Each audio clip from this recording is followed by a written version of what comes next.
Hello, Janksters, and welcome to another edition of the MagicJank podcast, the weekly show where members of Team MagicJank get together and talk about the latest happenings in Magic the Gathering. Now, naturally, with the set coming up, we have a jam-packed episode for you, and I'm very much looking forward to it. Today, we're joined by Damien, F16. Damien, how you doing, man? I'm excellent. How are you, man? Hopefully doing well. Yeah, thanks for asking. Good. And we also have HollywoodPizza in the house. Pizza, how you doing, man? Hey, how's it going, everybody? Hope everybody's doing good. Been keeping it cheesy.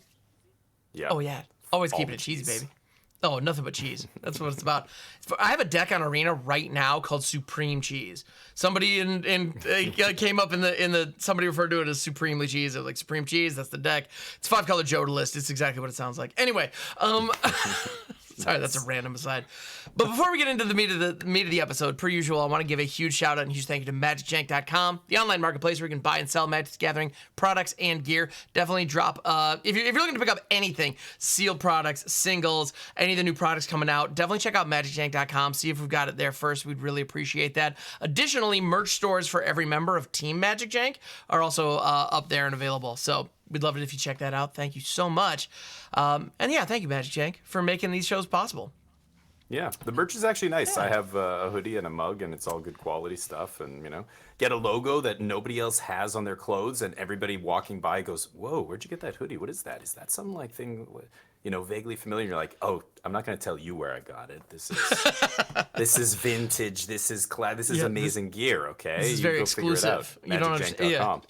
Heck yes. And it's funny you mentioned that. Actually, I did recently pick up one of the mugs, and it's actually really high quality. Like it easily became. I was going to use it anyway because it has my logo on it. Hey, I know the moment you said that, I was like reaching for mine. It's like, oh no, it's in the sink. Dang it! But sorry, anyway. people who are not watching on YouTube. Yeah, I'm drinking out of the DF16 mug right now. But anyway, let's move on. Yes, no, it's great stuff. Anyway. Good.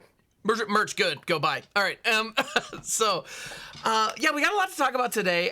Primarily, we want to definitely dive into Ixalan. But before we do, in the midst of all the hype around all these other products that are coming around, Wizards just casually dropped a product this past week that we knew was coming. It's not like it was a surprise necessarily, but the Lord of the Rings holiday set released just a few days ago as of this recording. And kind of the early results or a lot of early impressions on it were actually largely negative that I saw online, which I thought was kind of interesting because the cards look good and it's Lord of the Rings, so I mean it's a hot property that people are generally positive on. Right. And so I was kind of surprised to see it, but I saw a lot of complaints around card quality. That was something that was definitely an issue.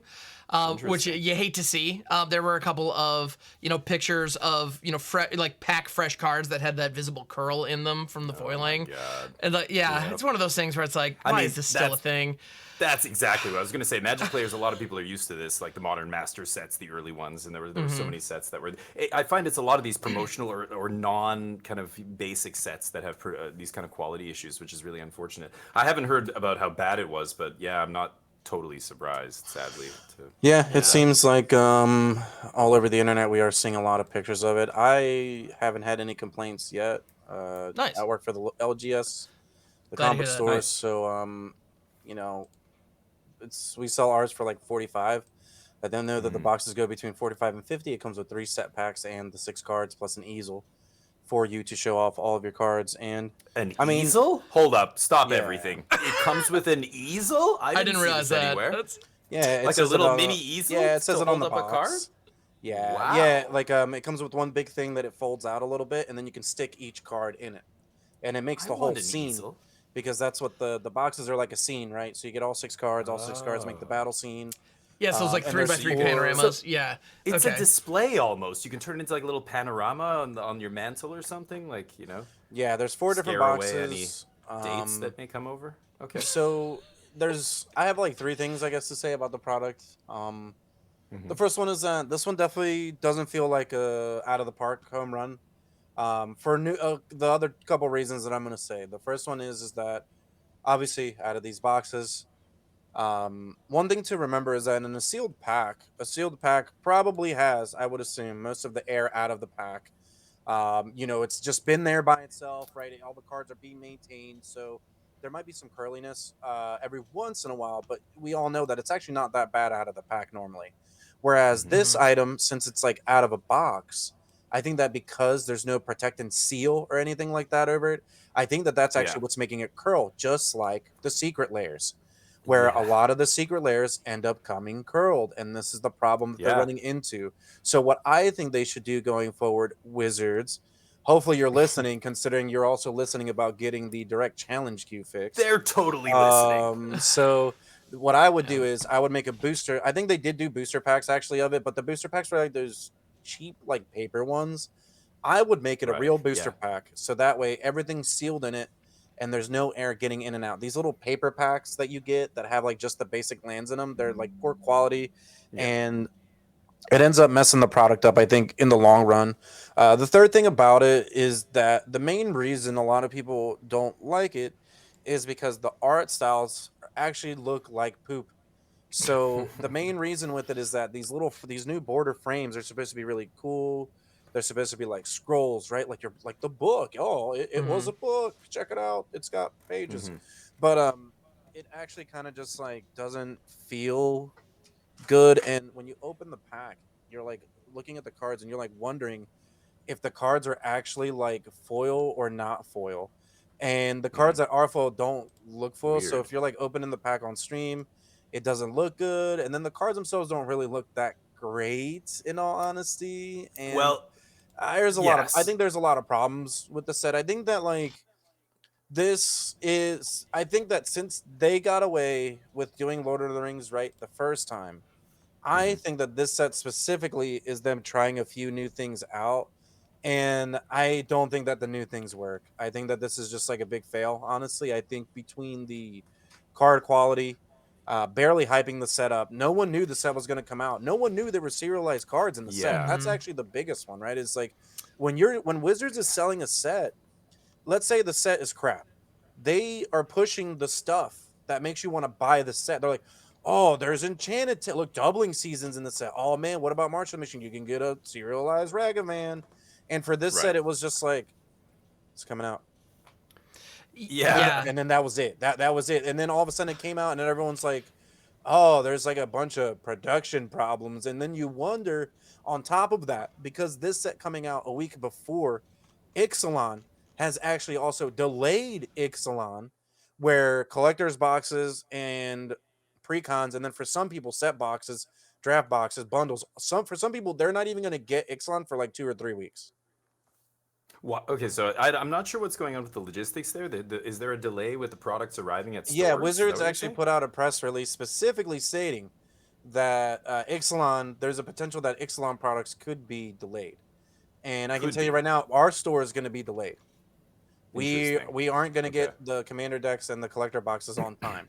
It's probably going to be like this has to do with Lord of the Rings. Yeah, because printing. If you know, Wizards is never off the press, but at the same time, like this is the first time Wizards of the Coast has had a set come out a week after another set. So if this is getting printed out, and then let's say they have some of Ixalan printed out, but they don't have all of it, then now they're like, oh, all that we were going to print out of Ixalan, we ended up printing Lord of the Rings, but then now we need the actual set that people are hyped for. So they kind of like shot themselves in the foot a bit, I think, with the decision. So everyone thought this is a holiday release. Look, I get it. It's November. A lot of the time in November, you're going to start buying gifts for people, but I just think that this set was all done wrong. The holiday bundle came out in like August. Made no sense. This set comes out in the beginning of November, and all this stuff's supposed to be holiday stuff, right? So, but we all know Magic players. I mean, you buy, you're going to crack it open. Like, you may as well wait it till like December 15th or something and been like, hey, look, this set's coming. Look, it's Lord of the Rings. It's cool. Look, you can buy these cool gift boxes for people. Instead, it's like, here's this product. I guess go buy it if like you care. That's it. That's all. Yeah.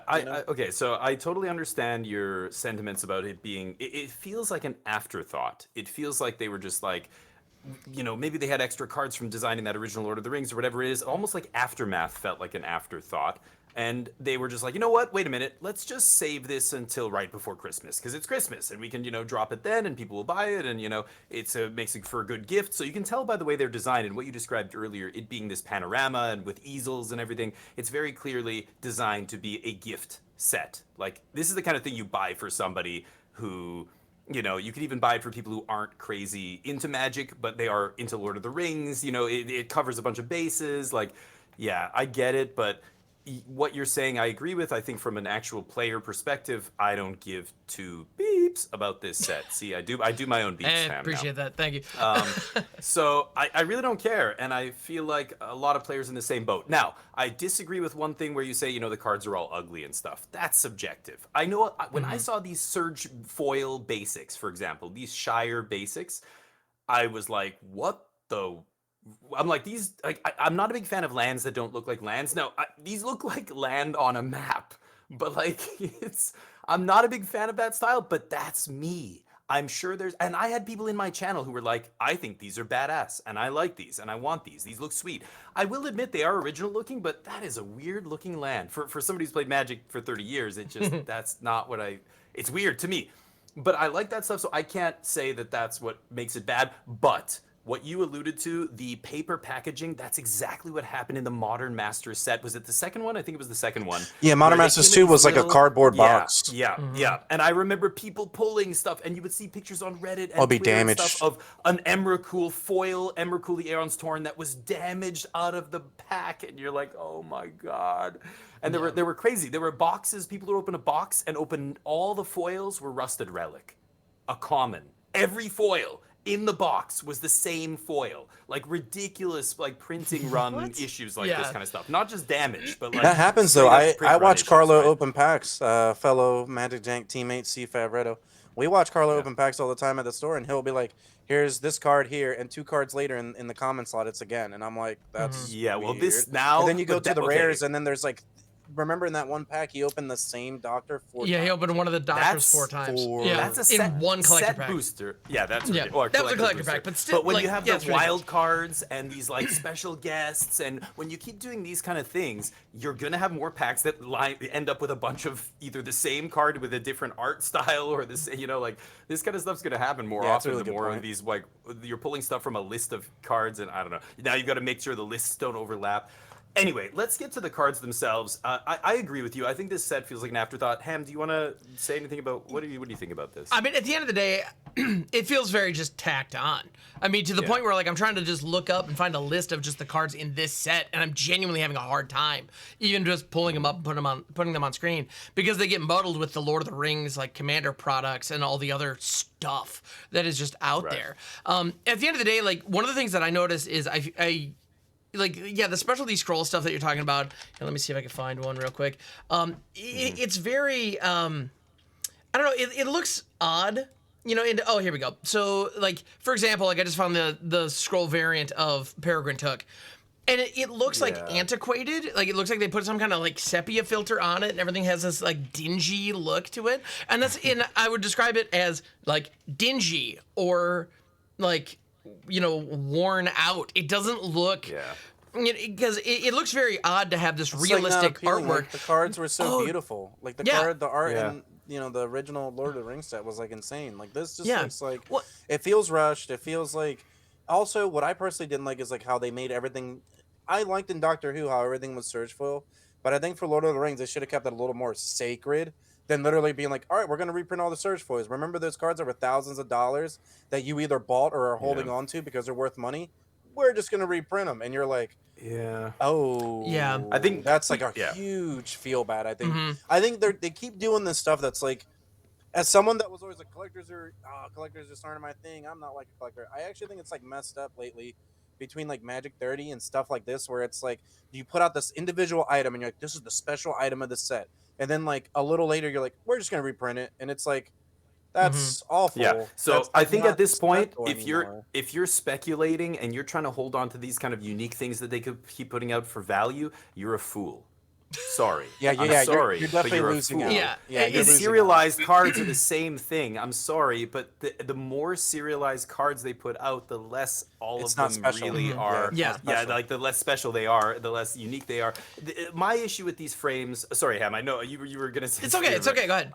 The borders annoy me. One thing I really dislike is when they waste card real estate. Like that card is not a big object, physical object, and it only has so much space on it. And those two thick black borders on both sides of the art just essentially like it's like watching a movie in letterbox or whatever, or like, having some border, and it's Mm-hmm. like, it's not widescreen, it's just they chopped it, and you're just like, oh, like it looks like it's been just chopped lazy from the left Photoshop. and the right. Like The lazy early days of Photoshop. widescreen TVs, Yeah. you ever like plug in a It's like- DVD and like Yeah. the DVD had the black bars on either side, and then Yeah. so like I'm glad I have this gigantic TV. I'm glad I'm watching this tiny center of it. Yeah. It has kind of that feel. I'm not a fan. It was the same Yeah. with the M Uncut Masterpieces. I really disliked for the same That- reason. They're making the art smaller. The art's the most beautiful part of the card. Make it bigger. Why do you think Show it full off. art lands are popular? And like, Exactly.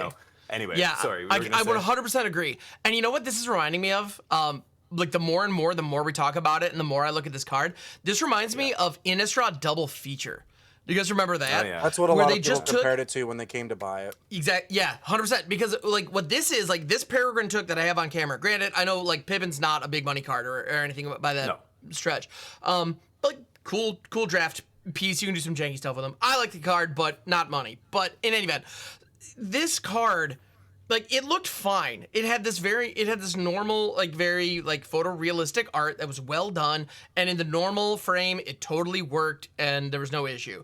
The moment they added this like goofy green sepia thing on top of it, and like you're saying, added a whole bunch of little twirly bits around the edge that aren't really adding anything to the experience because they don't like blend with the art. It reminds me a lot of when in Innistrad Double Feature, they took a bunch of cards that we just got in Innistrad and just like put the grayscale filter on it and just shipped it. And it's like nobody like in that case, there were plenty of instances where like you could tell they didn't even like check the gamma levels on each individual one to make sure it looked good because some of those looked like absolute butt. And this is like really kind of the same expensive. way where this feels like they just had a filter, threw it on, pressed print, and called it a day. And it's like, guys, Lazy. like this, like the amount of effort that went into this is obviously low. Like it just is. And that's a I mean, bummer. One last hurrah for the IP that we paid for. We got You know- it. This is like if you got one album left with your record company, and you're like, make it a 10-songer, and each song is gonna be like 2.5 minutes. We got to and get out of this honestly, contract. We push just gotta it get out of this Yeah. contract. And Oh yeah, there are that's movies like honestly that where what this actors do feels like. movies. Mm-hmm. Yeah, totally, Yeah. totally. But to wrap it up, the number one card that everybody wants to open in this pseudo set, I don't even want to call it a set, is the One Ring borderless poster that we talked about briefly on the podcast a few episodes ago. The most ridiculous, like this is the card that Lord of the Ring fans would least want to open, I think, and yet I love it will it. be. It's the I'm most so expensive, terrible. I most love it. rare.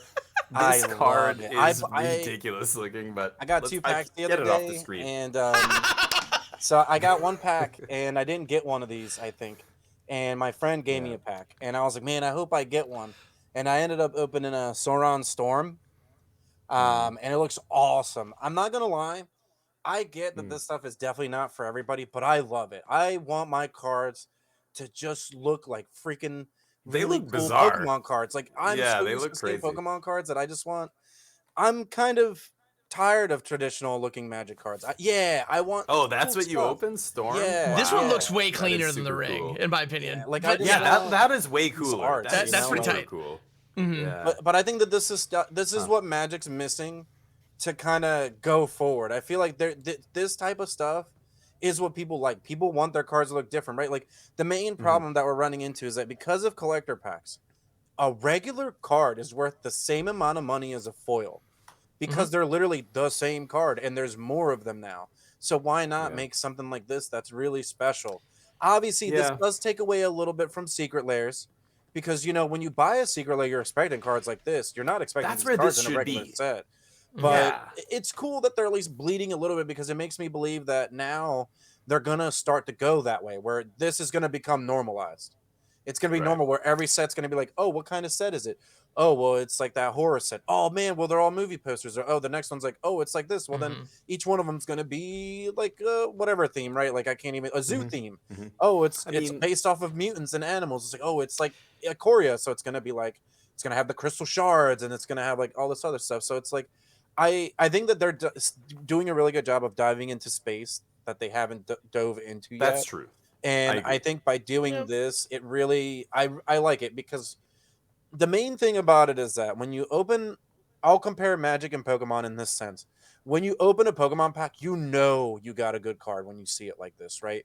When you get these cool looking full arts, you know it. When you open a Magic pack nowadays, you're like, I didn't do my research. Are any of these cards worth anything? I mean, I know that this card's a mythic, and I read it, and it's like, it could just be like a bulk rate. And with the alt art treatments on a lot of commons and uncommons ever since the last Eldraine, then you you open a pack as a new player and you open a full art uncommon and it looks like the most expensive card in the pack. And you're like, holy crap, this has to be worth something. And people are like, no, that's garbage. And you're like, but it's so good looking. Like, really though? Is it garbage? It's like, yeah.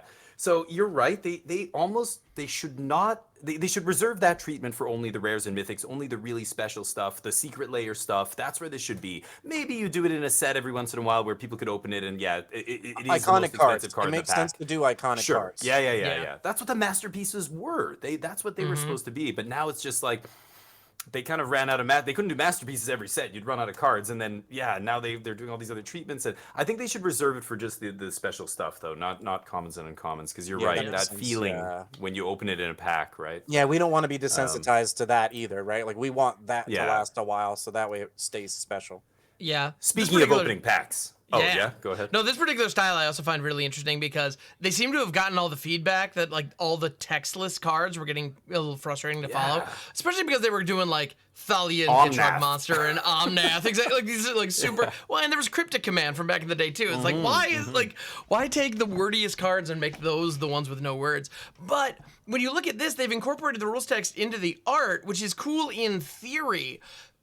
But can you actually read this and tell me what the card does if you weren't familiar? Like, of course. So, any third-party app developers out there trying to make a name for yourself, What's That Magic card app that you can just hold your phone over your opponent's board and it will give you the full Oracle text for whatever the hell that was they just put down. If you have a PCG player app, you can scan it. You can, the card. Yeah. Does it work with this kind of stuff? Because it has the. It should have all of them. It should have all of them. It's just the symbol at the bottom. And it probably goes off of the set code and the little planeswalker bottom there. Yeah, it should be able to do that. But anyway, like. That kind of tool is going to become necessary the more of these we see.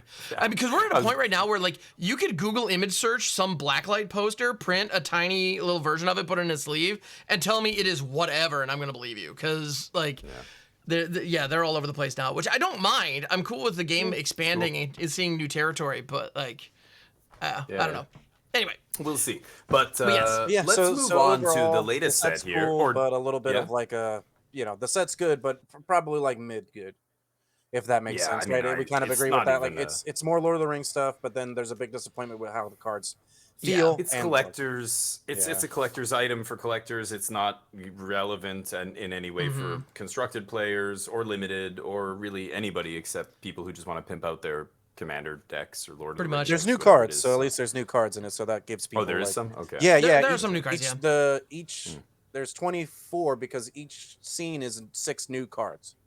Oh, okay. I didn't realize. Wow, interesting. Yeah, it's 6. So there's 4 of them. So yeah, each scene is new cards. So in case anybody was wondering about that, that's why they redid it too. So.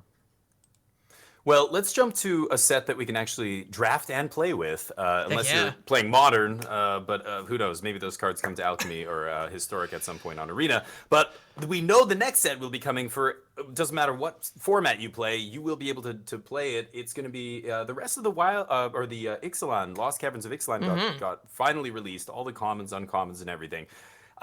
Before we even jump, you guys talked about a lot of them last time, and it was great hearing your thoughts on all the different stuff. I wasn't here for that, but there are a few that are spoiled since then that are kind of sweet. And we've, of course, got all the commons and uncommons, but even the full cycle of lands. Maybe we should start there. You want to? Yes. So we had seen a number of the lands by the time we recorded last week, but honestly, we just kind of ran out of time and didn't get to touch on them. So if you're not familiar, we have the Restless lands, which we saw in Wilds of Eldraine as well. They're completing the cycle right away, so we are just going to get all 10 of them in Standard at once. Yeah. They're not waiting around. Boom. Let's go. And so the one that I pulled up here, for example, is Restless Prairie, which is, I don't know, a lot of people seem to enjoy this one because llamas are cool. So it enters the battlefield tapped, can tap for green and white, and you can pay 2 green-white to have it become a 3/3 green and white llama creature until end of turn that is still a land, and whenever Restless Prairie attacks, other creatures you control get +1/+1 until end of turn. So... Yeah, Yeah, pretty good. not bad. Yeah, I don't I'm think not it's, crazy like, about that this bad. one, but That's fair. I think it's like one of those cards that like. So I personally think that there's two of them that will probably get played. This unfortunately is not one of them. I think it's Yeah. just a little bit Yeah. too slow. The first thing that I Yeah. don't like about it is that it doesn't have a natural ability. No first strike, no vigilance, no Mm-hmm. trample, none of that. What I do like about it though is that in the right scenario where you're going to want to be doing with this is obviously alpha striking or swinging in with a lot of creatures, which means that this is going to pump up a lot of your other creatures. So it's more likely to actually survive because there's a chance that the 3/3 body is actually your smallest card. Or Mm-hmm. maybe they chump and then they take more damage and then it feels even better, right? You're actually almost killing them at that point. true. Another thing But is like this creature type isn't like one that kind of matters. Like no one's like llama. building Like a you, llama deck. you tell me you don't have a llama EDH deck? Come on, man. Yeah, It's more cool. fun would like to have words. Okay. I mean, Right. the problem I think, especially for most construct, I'm thinking mostly standard here, but there is no go wide deck. We already have Mondrak for God's sakes. Mm-hmm. If there's no go wide deck with wedding announcement and the reinforcements on turn 2 and Mondrak doesn't even see any play. This kind of card wants to see play in a low to the ground where you're just flooding the board in the early game, and having it come into play tapped land is bad there. Now that kind of touches on the problem with the whole cycle. This is the main drawback of all of these lands coming into play tapped. So the decks that are using these in the late game or mid game, those lands are going to be much better than the ones that are more aggressive that are seeing play in the early game, because those kind of shells do not want to play a come into play tapped land. You know what I mean? So it's weird. So there is no go wide deck. Yeah, this one isn't going to see play, but let me ask you guys what you think. What is your number one out of the 5 out of the cycle? We could rank them all, but that'll take a while. Just give me your what are the 2 best, or It's for the best it's one? What do you think? the two best ones are the blue white and the red black. I think the red black is just barely better because it naturally draws a card, whereas this one, Hmm. what I really like about the blue white one is that you could play it in a control deck and then your threat just keeps getting bigger. And unless your opponent has an True. instant speed removal, they're not going to be able to kill your win condition.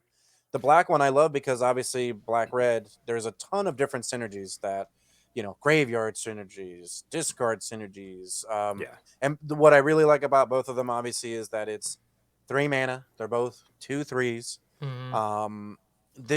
Pseudo unblockable in the red black one with menace, and obviously the other one Yeah. has flying. So I think that I these are think easily the 2 best ones because of how much it costs, right? Like what we always have to remember with these creature lands is that you're spending a whole turn to activate it. So it better be worth it for you to attack to put your opponent in a bad position. The best card that we can agreed. remember that used to do that was Eye of the Hive Tyrant. And Eye of the Hive Tyrant was Mhm. actually 4 to activate. So it was 5 mana if you want to attack with it. Mm-hmm. These are only 4.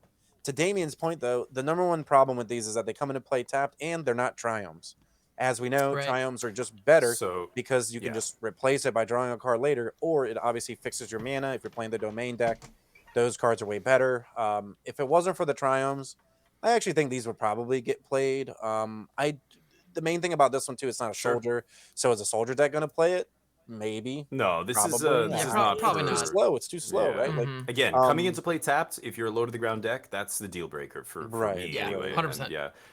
Ham, what do you Yeah. think? Which ones do you like here? I'm inclined to agree. I feel like the Restless Vents, the black red, turning into a 2/3 insect with menace, and then whenever it attacks, you may discard a card if you do draw a card. And then the Restless Anchorage, the bird, turns into a flying bird, and whenever it attacks, you make a map token.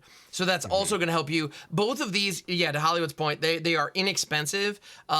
To activate, which is very important, and then Right. the attack triggers are relevant. So yeah, I kind of agree. Like I brought up the prairie just because llamas, but you're absolutely right. It's just coming into play tapped. It doesn't Yeah. synergize. It's funny, the basic just mechanics of that card don't synergize with the deck it wants to be in. Like it's kind of an Exactly. awkward design in that regard. Whereas both It's of like these. having Yeah. sorry. But both of these could fit into a mid-range shell or a more controlling build and be that late game finisher. Because one of the things about creature lands that makes them just so excellent compared to so many other options out there are the fact that they dodge wraths. The fact that like when a Wrath hits, it's the creature. So how many times? And by the way, Damien, you're a control enthusiast, so you understand this. Yeah. How many times have you had the Sunfall in hand? You've been at 4 life, and the Restless Cottage was on the other side of the board. Or Mirex, or like you name it. Oh yeah. And I mean, so like I'm on the same page as you guys. These are the 2 best. One of the big reasons is because if you're making a 2/3 creature, and this is in the mid game, you're never activating this early because of the cost. Even at 3, you're never activating until turn 5 or more. Even on turn 5 is like, wow, you have literally nothing else to do. Okay. But they're too small to matter. 2/3 is too small, so a creature like this needs evasion. So the fact that this has flying, the fact that the other one has menace, like Hollywood alluded to, that is a huge deal. That helps these actually be relevant later on in the game. The blue-white one, I think, is the best one because it's the only restless land that makes a piece of material that you can use. The map token, I don't even care about pumping this thing. Sure, if it gets pumped, great, but that's risky. If you activate this and then activate the map, because remember, it's only a sorcery, they can respond and kill your guy with that trigger on the stack, and it's like again, these die to cut down. Both of these lands that we're saying, all of us are saying are the best 2 lands in this cycle, are they die to cut down. So this is not the kind of thing, like you said, you're activating early. This is something that is in a control deck, or like, maybe the 5-color ramp deck, a deck that wants to get to the late game, and then the opponent has no cards, you know what they have. They probably have this or nothing, because if they had cut down, they would have killed something else. Then you activate and start getting in there. But maps, yeah, this is the best one, I think. Like I said, even if you're not using that map to pump your creature, you can sack that map to something else that cares about artifacts. You can bargain with it. You can, we've seen a bunch of ways to, put or get use out of these pieces of material that the cards give you, whether it's blood tokens or clues, or in this set it's maps. Maybe we'll talk about the mechanics later, but yeah, I agree. I think the white one might see play. I thought maybe the blue-black one, but unless there's a self-mill strategy. One, yeah, I agree. The blue-black one's really close because Restless Cottage gets played, but Restless Cottage also makes a permanent and exiles a card out of the graveyard. This card doesn't do either of those. Very relevant. I think you got to be going hard on Descent. Like, if you have a couple of like Lurgoy style effects on the board and you can mill yourself for 4 on the attack, like that could become a very meaningful buff. But man, you got to be going hard on that strategy for that to be the payoff you want. It's also very awkward that the 4/4 gets Death Touch. Because the 4/4 was going to kill a bunch of stuff anyway. And don't get me wrong, I understand, like, if your opponent has a 15/15 on the other side of the board, which, let's be real, in Standard these days, you might see that. Like, yeah, having a Death Toucher at whatever size is going to be valuable. We've all seen, like, there are 6/6s with Death Touch that they printed, and it has been relevant. But, I don't know, just as far as pure value goes, if you look at, it just, I don't know. It's not quite. Deal. Yeah. Shoulder it has Death Touch. I don't think anybody even remembered that. Nobody cares about that. Does not often come up. No. It does come up, though. It does come up. It does. Randomly, there are corner cases. If you make your creature bigger than Shoulder, it's not never, but kill it. So sure, but I would much rather have a 1/1 with Death Touch than a 5 mana 4/4 with Death Touch, or whatever. 6/6 with Death Touch. Like, exactly. If I'm looking for Death Touchers, honestly, I want the Poison Dart Frog that we talked about last week, because it's a 2-mana dork that can situationally have Death Touch, or even like the Battlefly Swarm or whatever from, I believe it was all V1, or was that even Dominaria United? In any event, it's a 1/1 with flying, and you can give it Death Touch by sinking mana into it. Even that is like pretty decent, although flying is the big bonus. Anyway, but overall, I think that the lands are pretty decent. We'll see which one of them actually get played. A card that I'm excited about, a card I was excited about that I was waiting for them to reveal for a while was the Green God. We have O'Hare Kazlem. I'm not sure. Kazlem. It is a 5 mana, 6/5 with trample. It's a god. Whenever it deals combat damage to a player, reveal that many cards from the top of your library. Put a creature card and or land card from among them onto the battlefield. Put the rest on the bottom in random. When it dies, it comes back as land, just like every other god, and then you can transform it back as long as you control 10 or more permanents, but you can only activate that as a sorcery. So overall, obviously, the effect seems great, but I'm not really like too much of a fan of the card because it doesn't have an ETB. I think that if it's going to cost 5 mana, it needs to at least do something when it comes down. Instead, we just get a pretty good beater in EDH. This is just another big, dumb green card that puts other big, dumb green cards into play. Oh, it also puts lands into play. Sweet. Let's just unban Primeval Titan while we're at it. But Not overall, excited about this. Yeah. yeah, I think that this card's just okay. As someone, I'm a really big green mage, and I just think this card's okay. Like, I like Vorinclex more because Vorinclex means I'm going to hit my land drops, and then I go way over the top with Vorinclex's 10 mana transform Well, ability. With this one, I seriously think that this card just comes down, and then like cards are just so much better. There's like 3 mana 6/6s. Like this card just isn't. yeah. I'm really I let mean, down by this card, honestly. if you're expecting to play a 5 mana big dork like this that doesn't need to be and do anything and doesn't have haste, and then untap with it and hit your opponent with it, I mean, aren't you already winning that? Like, what is your opponent doing in that game? They have no like even they played a They couple don't small deserve creatures. to win That's if it. you Like, did it. if you're Yeah. like surely they have a removal spell here, especially in like if we're talking actual competitive constructed formats here. This doesn't have a chance, I think. But but I do like now that we're talking about the gods, this whole cycle, I do like the way they kind of fix the immortality that these gods have, where the Amonkhet gods would die and immediately on your end step they would go back to your hand. And I don't know how many times I remember playing Scarab God and stuff, and my opponents would kill it in their main phase, and then on their end step it would come back to my hand ready to be cast again. And I remember thinking, yeah, you got to wait till end step to do it so it doesn't trigger. Like, it really messes with people. This is better. This is a better way to do that kind of immortality thing. But they're cool, but yeah, this is not for competitive constructed. This is maybe she's playing casual. So yeah, I think in casual pods it's going to be fun. They're going to be green mages who like having EDH decks around this card. There's nothing wrong with it, but yeah, it's one of those things. Part of the problem with green in general, just from it's obviously changing with cards like Up the Beanstalk and Tribute to the World Tree and whatnot. But there's so many cards out there that when your mechanical identity is creatures matter. The problem is you have to be having creatures on the board in order to get the value out of your spells, your fight spells, and your, all the cards that care about when creatures deal damage, like all that stuff, or what is it, Return of the Wild Speaker, where you draw cards equal to the creature's power, and those kind of things. Like, Revenge cares about creatures being big. Yep, it sure does. So it's one of those things where when the mechanical identity is creatures on the board, if you don't have creatures, like nothing happens. And so part of the problem is cards like this, where like, yeah, if you have it, it does stuff. Well, by virtue of having it, you are already ahead. I'm already hitting you for 6 with this creature. Like I have already jumped through the hoops and achieved the goal. Okay, now I'm getting a little extra. Like it's win more. It's 100% win more. Yeah, I actually I saw somebody refer to they were talking about the Blue God specifically, but they compared it to Solemn Simulacrum because the idea is you play it and then it gets killed and you get a land. And it's like, oh, that is really depressing that's how it's going to play out a lot. It pulls a removal spell and then you get a land and you hope it's not an exile removal spell, These gods are, they're not Hazaret and they're not Scarab God. They're not those old cycle. They are. You could get burned by ramping your opponent though, right? Like you could get burned where you're like, all right, I killed one of their gods last turn, I killed their god again, and then now they can cast their 6 or 7 drop, or now that they can cast their Atali or their Atraxa, and it's like, oh, I shouldn't have.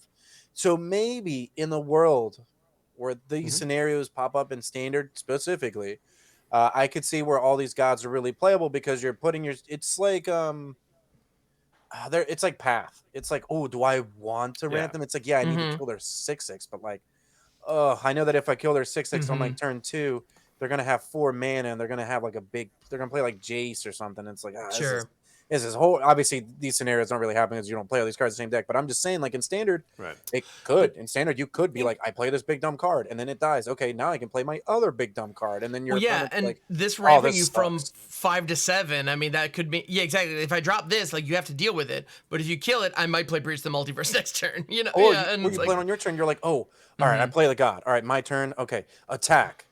Before anything attacks, they kill it. I play my land drop. I play my 7 drop. It resolves because they tapped out for the removal spell. Yeah, right? They can't let this connect still. Right? In a game where this connects, you probably win. So they still can't let this card connect. That's fair. The other detail that I do want to call out, that it appears on a couple of other cards as well in this set, and I think it's going to be relevant. In the past, with this kind of effect, when you look at the top X cards of your deck, in the past, it would say take a creature or a land. The fact that it now says and or is relevant. So if there happens to be a land there, you just get a land for free. straight, and it goes straight to the battlefield in this case. So, I mean, that could be relevant. It's similar to Blossoming Tortoise, where it just gets you a land potentially every turn, and that's going to add up like way faster than you realize. So, yeah. I don't know if it gets rolling and if it does the thing, it's going to be very good. But yeah. In standard, it's not going to do the thing. Stock of Field of Ruins going up after this set drops. Field of Ruins the only way to deal with these gods permanently. Let them flip, put them in the yard. That's it. Pop them. We'll see. I don't know if that's mono white 8 fields again. Back to that in standard or something. What a good time. Next, right? Fanatical Offering. Yes. What does this card do? I didn't have this marked. I don't know which one of you put this on the list, but I'm curious. What is this one? No, this is one that I wanted to talk about because it's the type of card that we've seen show up a lot as of late. And we saw Village Rites show up, I believe it was in M20, and it's been reprinted in a number of sets. And the instant speed, sack a thing, draw 2 cards, and then something has become kind of a staple in Magic, that style. And it really peaked with Deadly Dispute from AFR. Yes. That is like the primo. Yes. And in that one, you sacrifice, and I mean, of course it is. That card's fantastic. 1 to black, sacrifice a creature or artifact in that case, which is wild. Draw 2 cards, and you make a treasure token. So you get an immediate rebate. You get 1 mana back immediately, and it's material that you can use. In this case, with Fanatical Offering, it's an instant for 1 and a black, and this is a common, by the way. As an additional cost, cast a spell, sacrifice an artifact or creature. So again, we have an opportunity. You can turn in your map tokens for cards in this case. Draw 2 cards and then create a map token. So if you have this in your hand and you're in a deck that has maps or any creature with a death trigger on it, all of a sudden, it's just value. So I'm wondering. We've seen this kind of card get printed quite a bit. Deadly Dispute saw a ton of play in a ton of formats. It being alongside Shambling Ghast also helped. But that was like the pinnacle. We also see Reckoner's Bargain is legal in standard right now. Yeah. And I don't think I've ever seen another person play that card. I don't think ever. This guy, Hidetsugu Kairi combo, bam. That's the only place. That's the only, and we're talking a tier 3 janky or tier 2 janky standard deck. But yes, what you're saying is true. It sees no play. Yeah. So the main problem, Aristocrats? Yeah, the main problems I think as to why these cards don't get played is because there's no Eye Twitch and there's no Shambling Ghast. Yeah. I think that the main reason that people play Deadly Dispute is because you could be like, all right, Shambling Ghast. All right, Deadly Dispute. Okay, Lolth. And then it's like, and then it's like, okay, blood on the snow. And then it's like, I guess you use the treasures, but you get what I'm saying. Like that deck used to ramp super I played that hard. deck. And super ahead. And prior to the last rotation, we all played against that deck quite a bit. Oh, yeah. It was great. I think but again, what you said. Enough, right? Like, this isn't enough. This card doesn't do anything. Like, this card doesn't. Well, hold on. It depends on the death triggers. What you said is true. Learn and lesson being a part, that was a huge part of that deck. Being able to sack an Eye Twitch and go and get another card. Now it's like I drew 3 cards off my Deadly Dispute. That's huge. But you're right. In standard right now, and again, I've looked at the entire spoiler with an eye for this, but what are the best death triggers? We have AO, we have the Red Dragon, the Cycle of Dragons from Kamigawa that sack. Now they're expensive, and that deck, if you recall, was very cheap. That deck played like 12 or 16 or 12 1-drops, something like that. Something like that. And you were just because it played the Scorpion too, the Scorpion that drained them. Every once in a while, you would play that card. Right. It would play some exploit dudes, or even wedding announcements and stuff. It was a bunch of bodies. Rite of Oblivion is another good way to put those bodies to use and whatever. Or map tokens for that matter. I think this card could see play. It all depends if an aristocrat style deck or a card. Yeah, do we have? But there's no Blood Artist. There's no Meathook Massacre. There's no. We need a drain effect that does it. So there are a couple of those vampires. Amelia and what was the other guy's name? It's the other guy. Bartolome. Antonio Bartolome. Bartolome. Bart, as it were. Yes. There might be maybe a sack deck, but again, we need some good death triggers. And like you said, lesson learn is not a thing now in standard. Yeah, good cheap fodder. Ghast. Yeah. So we'd have to look at that. But I do want to say though, I think that if Anvil is going to be a deck, I could see Fanatical Offering and one card to touch on very, very quickly, Mephetic Drought, which is 2 mana artifact. When it comes into play, you draw a card. When it's put into the graveyard, you draw a card again. Obviously, lose a life every time you do that. But I think that that's really good in the Anvil deck. One of the things about the Anvil deck is that it runs out of gas. Well, if you're playing that Deadly Dispute card to get a map, that map you can sack to the Anvil to start your chain going. What about Mephitic Draw? Well, I can just sack it to get a 1/1 token and draw a card and lose a life, or I can just play it anyways to draw a card and lose a life. And as we know, the Mosswood Dread Knight gets played. Obviously, this is the front side of Mosswood Dread Knight. This isn't an adventure, don't get me wrong, but there's different synergies. Bargain, still an ability in standard. So I think that decent. Cards like this and the Deadly Dispute card, we could maybe see that Aristocrat deck start to come back in a different way. Maybe like that little nickel and dime I draw a card here, draw a card there, and you just took 3 now, you're taking another 3 here, and then make some blocks and survive. And that's like what Anvil did. Anvil did that with Meehook. Once Meehook was gone, Anvil took a big hit. But I think that there's enough fodder, and I also think that there's enough board wipes for Anvil to play. There's plenty of these cards that have to do with Descend and all these other things, and I think that there could be a chance to see a sacrifice deck besides the white-black one that we talked about last week. I love Anvil. I was a big fan of Anvil when Brothers War dropped. Grixis Anvil was awesome. I was jamming Saheeli in there. The Third Path Iconoclast things were great. And then Grixis mid-range started putting Brotherhood's End in their deck, and that deck disappeared. The problem with Anvil is, unfortunately, not only did Meathook get banned, but they also printed Brotherhood's End. And when you're playing a card in Standard, so Anvil's great, we all know, it's a very powerful engine, it's cheap, it's efficient, it's very hard to interact with, yada yada.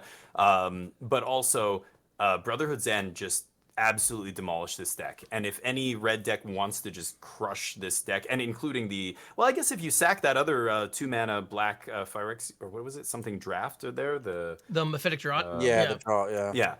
That card, obviously would still draw you a card, but I think Oni Called Anvil will never really ever have a chance to be tier 1, I think, unless because anytime that card that deck starts seeing play or gains popularity, people just start playing Brotherhood's End, and it just crushes Farewell's that deck. Temporary too, lockdown. Right? Like Farewell's Farewell. Oh my Farewell's expensive at least, but temporary lockdown is even like a mini. You want the game to go long in these you. decks, so the game's probably going to go that long, and then you're like, just don't play Farewell. I wonder.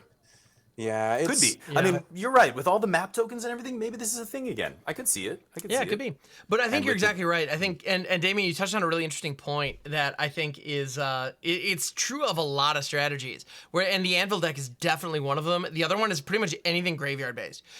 The moment it becomes popular, excellent hate is out there for it, and people will just start running it because and so the Oni Called Anvil decks might get you a ton of wins if you're the only one playing it. But if other people are out there doing it, it's going to be rough. It's a byproduct of 3-year Standard. We still have a Braid. A Braid got reprinted again because they thought it was going to rotate or whatever, but we got double a Braid. We've got tons of good removal. We've got great sweepers, tons of great sweepers right now. Again, as the card pool gets bigger and bigger, this is what happens. Yeah, tons of graveyard hate. There's decks that are playing so much passive graveyard hate in the main deck. I still think playing any kind of Reanimator strategy is a mistake. Just all the Denix and the Skitters and the Graveyard Trespassers and the and that's not even if people want to put unlicensed tourists and this kind of stuff in their sideboards. That's it. Graveyard. Those linear strategies suffer in a really big wide open format unless they are busted. So Modern Affinity with Mox Opal before it got banned, or Dredge before Hogak and the Troll got rebanned or whatever it is. Like those kind of linear strategies have to have such an insane glut of powerful cards that work for them to be able to withstand the hate that it's Standard's just it's not enough. The critical mass. There's no resiliency for a lot of these glass cannon type decks. Right. Precisely. And it's funny you mentioned that too, because you're talking about Hearse and those kinds of things that we happen to still have. Wilds of Eldraine included Soul Guide Lantern. That card is back. And it's that is just 1 mana, all of it's gone. You also have the Tranquil Fertile back. There's the Ancestor Sentinel or whatever in green as well that can just blow up graveyards. There's now there's a Flash Cat Warrior, if I'm not mistaken, in white that can now completely exile a graveyard. They're everywhere. I saw that. So the amount of hate that is, and right now you're right. People are not running those cards because they're running Skitter and Graveyard Trespasser anyway. That are just picking off the memory deluges or the one reanimation threat that they're expecting to see. You don't need to do wholesale graveyard destruction yet. But with all the Descend decks and all the things that built around that, that might become a thing. At least people are going to try it, and so people are going to bring in the hate pieces. Yeah. So let's move on here. Let's do the absolutely. next one. We've got Enem Pakal 1000th Moon. That's a lot of moons.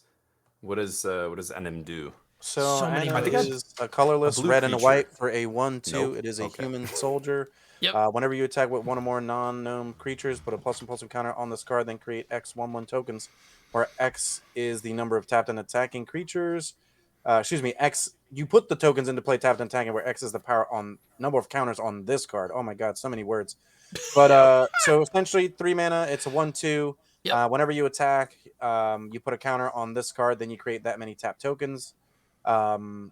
Where X is the number of counters on it. So overall, what I really like about this card is that it doesn't have to attack to trigger. You can go Right. 1 drop, 2 drop, and then play Adeline this. style. Or the what I really like about like the soldiers deck is when you play the 2 drop resolute reinforcements. So you can go 1 drop resolute reinforcements, play this, and then already start making 3 other cards, which is pretty absurd, if you ask me. So Well, for each attack, you only put 1 This counter. only makes one. I'm though. sorry, I'm Yeah. So you'd get 1. So, yeah. So you You'll would need get to have 1. some way to give additional counters, and so that's I think where this is really going to shine. Explore. I mean, that's what you're supposed to do Yep. with this, right? Explore onto this, and then swing, and then get two tokens, as presumably. But is that? Yeah. So white red aggro. I mean, white red aggro. Obviously, go white aggro is the deck that kind of wants this. 3 mana. That's the spot that's in. It's a very highly contested mana slot in almost every deck, especially low to the ground aggro deck. You've got a lot of great 3 drops, wedding announcements and Adelines, and obviously lots of Godric's and what. I don't know how red or white you are, but I don't know. Does this? Honestly, Is this gonna I see wanted play? to touch on it because I think a lot of people are going to have a lot of thoughts about this. This reads to me like the Boros Commander in the set. This doesn't read to me like a standard card at all, I don't think. I would be I like shocked. it for standard. I think this card's Had legit. Adeline rotated last month? Absolutely. Or Yeah. had Adeline rotated And both? in September? Maybe, but like, why would I play both? We're talking about the Also- 3-drop slot. So do I take Wedding Announcement out for that? Like, Yeah, probably. I wouldn't play Wedding wedding announcement- announcement over this, I think. Wedding I don't announcement know. doesn't die to cut down. This dies to cut Exactly. down. You're never going to trigger this. It's a 1/2 for You're never 3. gonna Granted, if trigger you can this. attack the turn that they drop, it's a 2/3 that I brings like an this attacking card. body. I think that this goes in the but- Dia deck. I really do. I think that Okay, this is yeah. the Maybe, yeah. another Okay. It doesn't card that exile. goes in Wait, that deck. it doesn't exile anything though. I Doesn't think matter. every card You in get- that you get deck more should tokens. be. You get more tokens, right? You're I just feel making- like I don't know. Is it just that like I'm overthinking the go wide strategy with this card? Is it just that there's no go wide strategy, or like I think Yeah. I think the same deck that wants the llama wants this. It doesn't exist. Yeah, I something just like don't. that. I don't think there's a deck where this fits very cleanly in standard. That said, there are Yeah. going to be Boros aggro commander players who are going to find all kinds of weird synergies to build with this, and that's great. Get after it. But I don't think this is going to see any consistent standard play. It's close, but it's not quite there. It's almost the same problem the large green god has, which is almost like, if you're already attacking with a bunch of things, then do you need to make more things? You've already got a bunch of things. Like, for example, in the Pia deck. The Pia deck is making creatures off of non-creature spells that are drawing you more cards. That's why it's powerful, because it gets to keep doing the thing. Because you're drawing more cards, you're getting the creatures for free.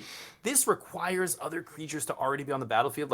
And that's not a big ask for a creature deck, but again, one sweeper gets rid of them all. I want a card that does the thing without requiring other things to already be doing something you can for attack you. with just this. This you card's know? like Rafine, right? Like Rafine's the same way. Right. You can make but the same a 3 argument for mana Rafine.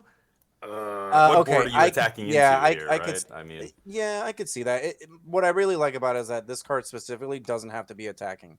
Like I said, That you is- play that it, is nice. that's I'll the give you card that. dies, 100%. This card gets Yeah. bigger, Yeah. and then your opponents have to decide whether they want to kill this or the cards that are smacking them in the face, right? Like, essentially, this card might eat a removal spell, and that's okay. Adeline probably eats a removal spell most of the time, right? And then, we still play Adeline. So I don't think that this card's a 4 of by any means. I think that this is like yeah. a 1 to 2 of card that really fits in these aggressive strategies that either helps you go wide or potentially even add some type of artifact type that you can maybe abuse later on, maybe bargain, Maybe, yeah. stuff like that. Maybe you can use it to convoke. I'm not really sure, but Oh, I I just like the way that this realized- card reads. Hold on. This makes gnome artifact creature tokens. So if the creatures off this attack, they don't produce more creatures. Correct. Oh. You need to be attacking with Okay. something else. Those tokens. Yeah, you have to attack with trigger. her. Okay. Like Yep. Anim has to keep attacking Yeah. this one for you. That's worse. I don't know. I would rather play Adeline. That it doesn't. The restrictions here. I mean, obviously, you're going to be attacking with other creatures first, probably when you play this. But Right. we'll see. I Goes don't know. off And of the fact that itself, it's though. legendary. That's another good thing, though. Like, it doesn't need other yeah. stuff. Just by itself, it attacks, gets a You mean counter. if it attacks? Yeah. Yeah. Honestly, the fact that it's legendary to me is a plus, but I'm also addicted to Retadrabic, so I'm not a good gauge of that. So, That'd be pretty all sweet. right. But anyway, I think it's a let's cool move on. design and worthy of some discussion. Speaking of a It cool is cool. design, though, yeah. So the next one that we Big want to talk about, dinos. yeah, we got dinos, Yeah. and here we have a little dino that Oh. has the opportunity to be really fantastic. Oh, right. It's Quinth, firstborn of Gishath. So this is a legendary dinosaur, 2/3 for red and a green at uncommon with haste. 2/3 haste for 2, already I'm in. When Isquinth, firstborn of Gishath, enters the battlefield, you may pay 2. When you do, target dinosaur you control deals damage equal to its power to another target creature. I'm huge on this card. I'm huge on this card. I love that it's a 2-drop. I love that later on it feels like a Bloodbraid Elf. You know, you get a body, you get a 2-for-1. One of your other dinos might kill something. Like, I think that this card's phenomenal. I think this card is good in multiples, even though it's obviously a legendary card. That's fine. Like, it, more than likely it probably is going to die to like a cut down or something. You play it first, anyways. But overall, I think this card's huge. I think this is like the type of green card that green wants.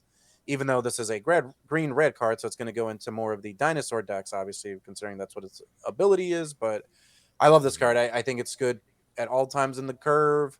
Yeah, I don't really think... Yeah, that is true. 2 you and 4. can even choose itself to deal damage. So no matter what, at 4 mana, you're always going to deal something 2 damage. It's a little Flame Tongue Kavu, nothing else, right? Yeah. Well, not quite. Nothing else. I same think this vibe. card's good. Yeah. But I think it's closer to like a Bloodbraid Elf is what I rate it as. Ooh, I don't know. I Also, don't. Yeah. I just got to say, free in Bard class. Yeah, it's true. It's free in Bard class.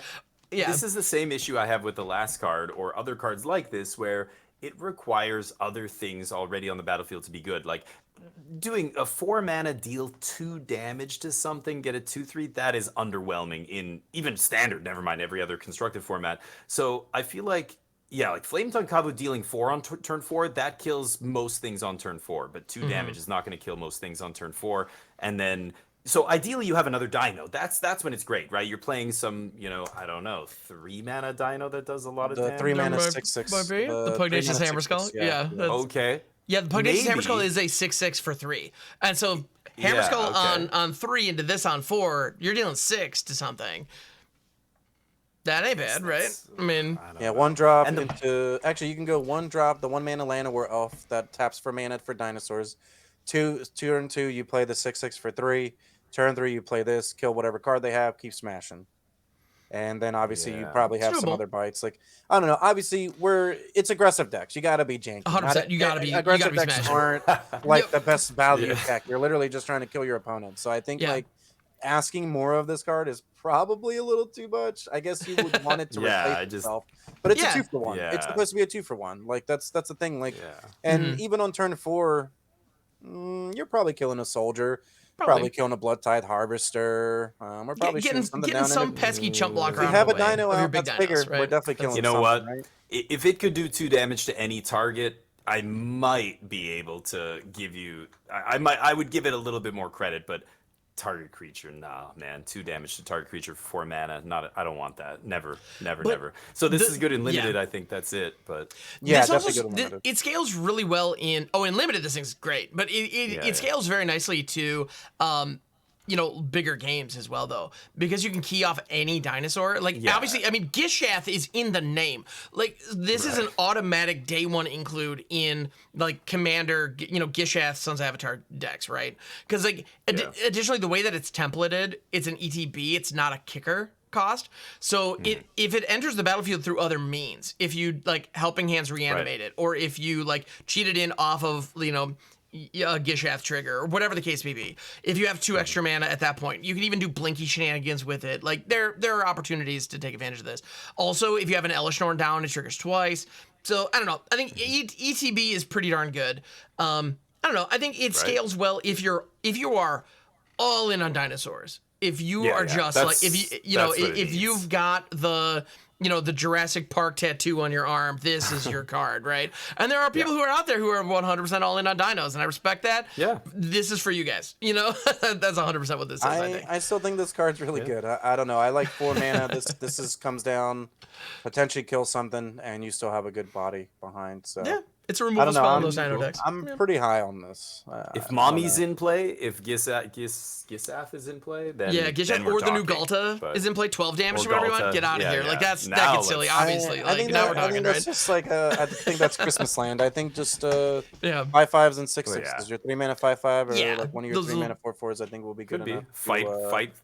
What is it? Fight rigging dino deck, something like that. Play it's gonna happen. Large dude and And if you out there want to see a fight rigging dino deck, twitch.tv/handbox42, the streamer event is later this week. Just saying. Just put it anyway. If you think I'm not brewing that deck, you are mistaken. All right, so the next card that I want to take a look at, this one actually, Damien, you actually put this one on our little show notes. Spelunking. Yeah, sweet.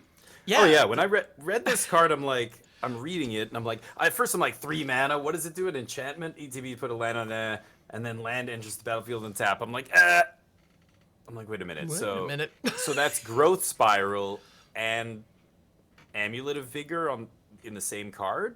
Those are 2 very powerful cards. I'm like, wait, I'm reading it again. I'm like, the cave gain 4 life, who cares? That's not important. Whatever. But 3 mana Growth Spiral is worse than 2 mana instant Growth Spiral. Granted, this is 1 color and not 2, but getting the ramp, the Growth Spiral, and the lands untapped, this is not for Standard. I'm thinking of this for Pioneer and for Modern. Like Amulet Titan or even the Lotus Field deck, like some weird... Like imagine playing Lotus Field untapped and then tapping Lotus Field for the mana to cancel the Lotus Field trigger or whatever you want to do. Like there's really weird corner cases where you can do very busted... I mean, Amulet Titan in Modern... shows, I think everybody can see how powerful it is having all your lands come in untapped when a bunch of lands in those formats are too powerful to come in untapped, and that's why they come in tapped, and you're breaking that. Like Lotus Field's a good example in Pioneer, doesn't really see play in Modern, but this is a card that I think actually might see play in some older formats just because it's literally 2 super powerful cards stapled into 1, and 3 mana is more than 2 or is more than 1, but getting both in 1 card, I think is good enough. I think this is quietly a very powerful card in this set and may see play in older formats, let alone Standard. But what do you guys think about this? I think there's a potential. Obviously, Amulets, the 1 mana plus being able to get the Amulet from the Saga is really huge. I think that those are the 2 big things. I could see this as like a 1 or 2 of obviously that Beanstalk effect where it replaces itself, so that automatically kind of makes it a little bit better. This card's like a 3 or a 4 for 1. Like it comes in, draws a card. Yeah. All right, put a land into play. Okay, if it's a cave, gain 4 life. Okay, my land's coming in untapped. Like this card's literally a 4 for 1 for 3 mana. So I think that there's potential. I think it could maybe get played in Modern as, like I said, a 1 or a 2 of because it helps.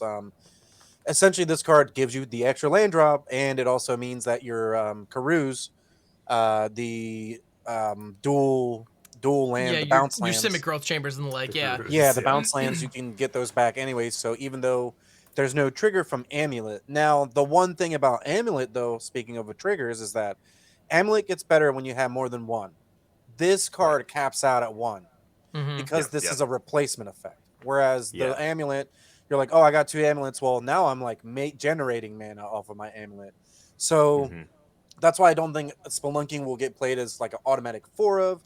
No. So I think that it is like a 1 to 2 of where essentially gives you that, like I said, gives you that extra land drop. Make sure your lands do come in play on tap so you can play your Titan quicker. In Standard, I actually think this card's really good. I think that if there's going to be a gate deck or a cave deck, whatever, I think that this is going to be one of the main reasons you play it because, one, most of the time your land's going to come into play tapped, so your deck's already slow. Well, you negate that by just gaining 4 life and ramping yourself by putting a card into play. Once again, Beanstalk effect card replaces itself. So I think that this replaces card itself and ramps. That's crazy. Yeah. At the same time. Growth Spiral is very powerful. That is so very good. I think that this is going to be really good, especially with effects that put Triomes into play. Because let's say that you have a card that puts Topiary Stomper. Well, now I have. What if I have a 1-drop play? Well, now I can play Turbio Stomper and play that 1-drop play, or Well, we and can your play your Invasion of arcades. Zendikar, you're getting 2 now Yep. all of a sudden. Like, yeah. Yeah, Yeah. so I feel like, especially, yeah, like in standard, I'm thinking more broken lands like Lotus Field and stuff, but even in Sure. standard, yeah, the best deck in standard right now is the 5-color ramp deck, and that deck plays Topiary Stomper instead of this. This may be better. Imagine all your Triumphs coming in untapped after that and just being able to naturally, just slam things all the way up the curve, Sunfall on 5, and, attracts, like, usually you're a turn behind or 2 turns behind, not the game because you're ramping, but in terms of land drops. So you play your 7th land. It's like those kind of things. It's very, you can arrange it so that you're playing it untapped, but not always. And I had a it gets crazy thought, awkward. Damien. If you're going to talk Yeah. about Lotus Field, so let's say that this card makes either a new Lotus Field deck or you add it into your Lotus Field deck. But what about Mono Green Devotion? You can literally Okay. just play this card, and you can play your Pioneer? in Pioneer. Yeah, you play this in the Mono Green deck with Lotus Field. Not only does your Nykthos make a ton of mana, but you also now have a backup plan of Lotus Field plus this. Your Right? your Nykthos backup plan? Yeah, but Yeah. I don't know if do you need a backup plan? Nykthos is already doing the thing I pretty mean, well. maybe you do Makes though. a lot of mana. I mean, maybe you do. What if It's you interesting. just give yourself like the Nykthos doesn't have hexproof. Lotus Field does. Right? Like there's some Sure. weird Sure. there's some weird synergies, and I think there's a world where this gets tested in that deck, and obviously if this doesn't survive in that Could deck, be. then you probably swap it out. But I think that maybe Bant Control, where you play this card, you play board wipes, you play the blue card so you can draw cards. Like I think a Bant Lotus Field deck is more than likely In a Pioneer. possibility. Could be. Right. Yeah, yeah. Right. Yeah, Or that's- Simic or green white Yeah. even. Because I made a red white deck for a YouTube video a couple months ago where I played Karn as my big mana play in a Lotus Field. I played Blood Sun. So my Lotus Field always came into play untapped. And it was just like super, super powerful. And I think that there's a world where maybe just playing the Spelunking and getting a Lotus Field in the same turn, then tabbing that Lotus Field and making a play. Yeah. Or you that's put the what I'm Lotus Field talking into about. play off of this. That's what I'm saying. Yeah, you put the there you Lotus go. Field into play, and then immediately you can tap to play, whatever you want to end the turn or stifle the. Hey, the free trigger, spells are the cool. way What a about Lotus Field- free lands? Yeah. Yeah. So I Kinda, think yeah. Spelunking is quietly very powerful. I think because it's an uncommon, it's often overlooked. It's exactly like Up the Beanstalk. I didn't hear anybody make a peep about that card. Some people saw it and talked went, "Oh about yeah, it. this might see play." We yeah. talked a lot about it. I made a video and I said this card's nuts. Like I was like, trust me, this Yeah, card is nuts. and some people picked up on it right away. I know Willie Yeah. Edel was jamming it in standard almost immediately and doing well with it. But yeah, it took kind of the card, getting printed and then people playing with it before people went, "Oh, holy crap, this is ridiculous." So I don't know, Spelunking. I'm not saying it's the same thing, but definitely powerful. Definitely, like again, when I read the card and I have an analog to make, and I can go, "Oh, this is literally exactly like." Growth Spiral, which was a very busted card. The effect, not the spell, not the casting cost, but the effect. This is a Growth Spiral effect. This is an Amulet of Vigor. Both those cards are good. This is worse than either of them, but with both of them stapled together, this is actually, it's two very, very And powerful those cards effects together that cost we know 3, is so- powerful. And yeah, you staple them together and 3. Suppose, I yeah. mean, it is 3 mana, so that is more. Yeah. That's a definite drawback. It is, but those two powerful effects stapled together might be more than enough to make it worth it. Yeah. We'll see. I'm a huge fan. I agree No, with everything you said. I'm a huge fan of this card. When I read it yesterday or the day before, whenever it got spoiled, I was like, wow, this really does have the potential to make its own deck in a way, right? Like if caves Sure. or let's say Well, like the a lot cave of these thing. tap lands could be a deck. It really can be. Maybe. Yeah. I'm not sold on caves specifically, but I do Yeah, love same. all the points that you've made so far. You're right. It's an uncommon. It is going to be like, yeah. And Damien, I love the way that you put that because like, yes, this is comparable to 2 incredibly busted cards and you're getting both of them in one. Yeah, it's exactly. It is worse than both, but we're making the comparison. Is there a tutor says a on lot. standard Yeah. that gets an enchantment right now? There has to be, right? Like A tutor for there has to enchantments? be like a tutor for an enchantment. Well, right? Beseech the Mirror, but that's probably not. Yeah, cruelty. Yeah. Is there not idyllic Beseech tutor? Mirror. Cruelty- Didn't yeah. get reprinted. There's no idyllic. No, tutor? there isn't an No. idyllic tutor analog. I don't believe in standard right now, No. but it's possible that there's something I'm just not thinking of. But I know Yeah. that there are a lot of just general tutors. Yeah, Why don't cruelty of we, Gix or those kind of things. But I yeah. have a card that I wanted to add here real quick to kind of add to this card. What if we Yeah. can build our deck in a way where we discover into this card every time? Is there potentially a way to do that? where we just play all cards that are more than 3 mana. And then we play a card like Geological Appraiser. Geological Appraiser, 4 mana, 3/2. When it comes into play, discover 3. That one. So let's say Wait. that we're only playing this as a 3-drop. We cascade into just Spelunking in our deck. And then now our whole non-basic land deck all comes into play untapped. I mean, yeah.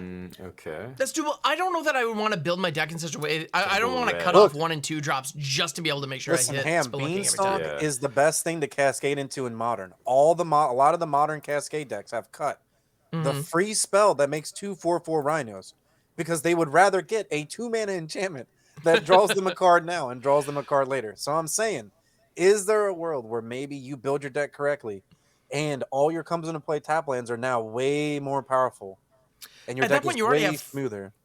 I mean, potentially. And we have a lot of spells like the Virtual Persistence and Leyline Binding where your super high-end spells are actually your early plays. Like, that's something that we have a ton of right now. So all of a sudden, cheesing Discover in that kind of way, I think is probably doable.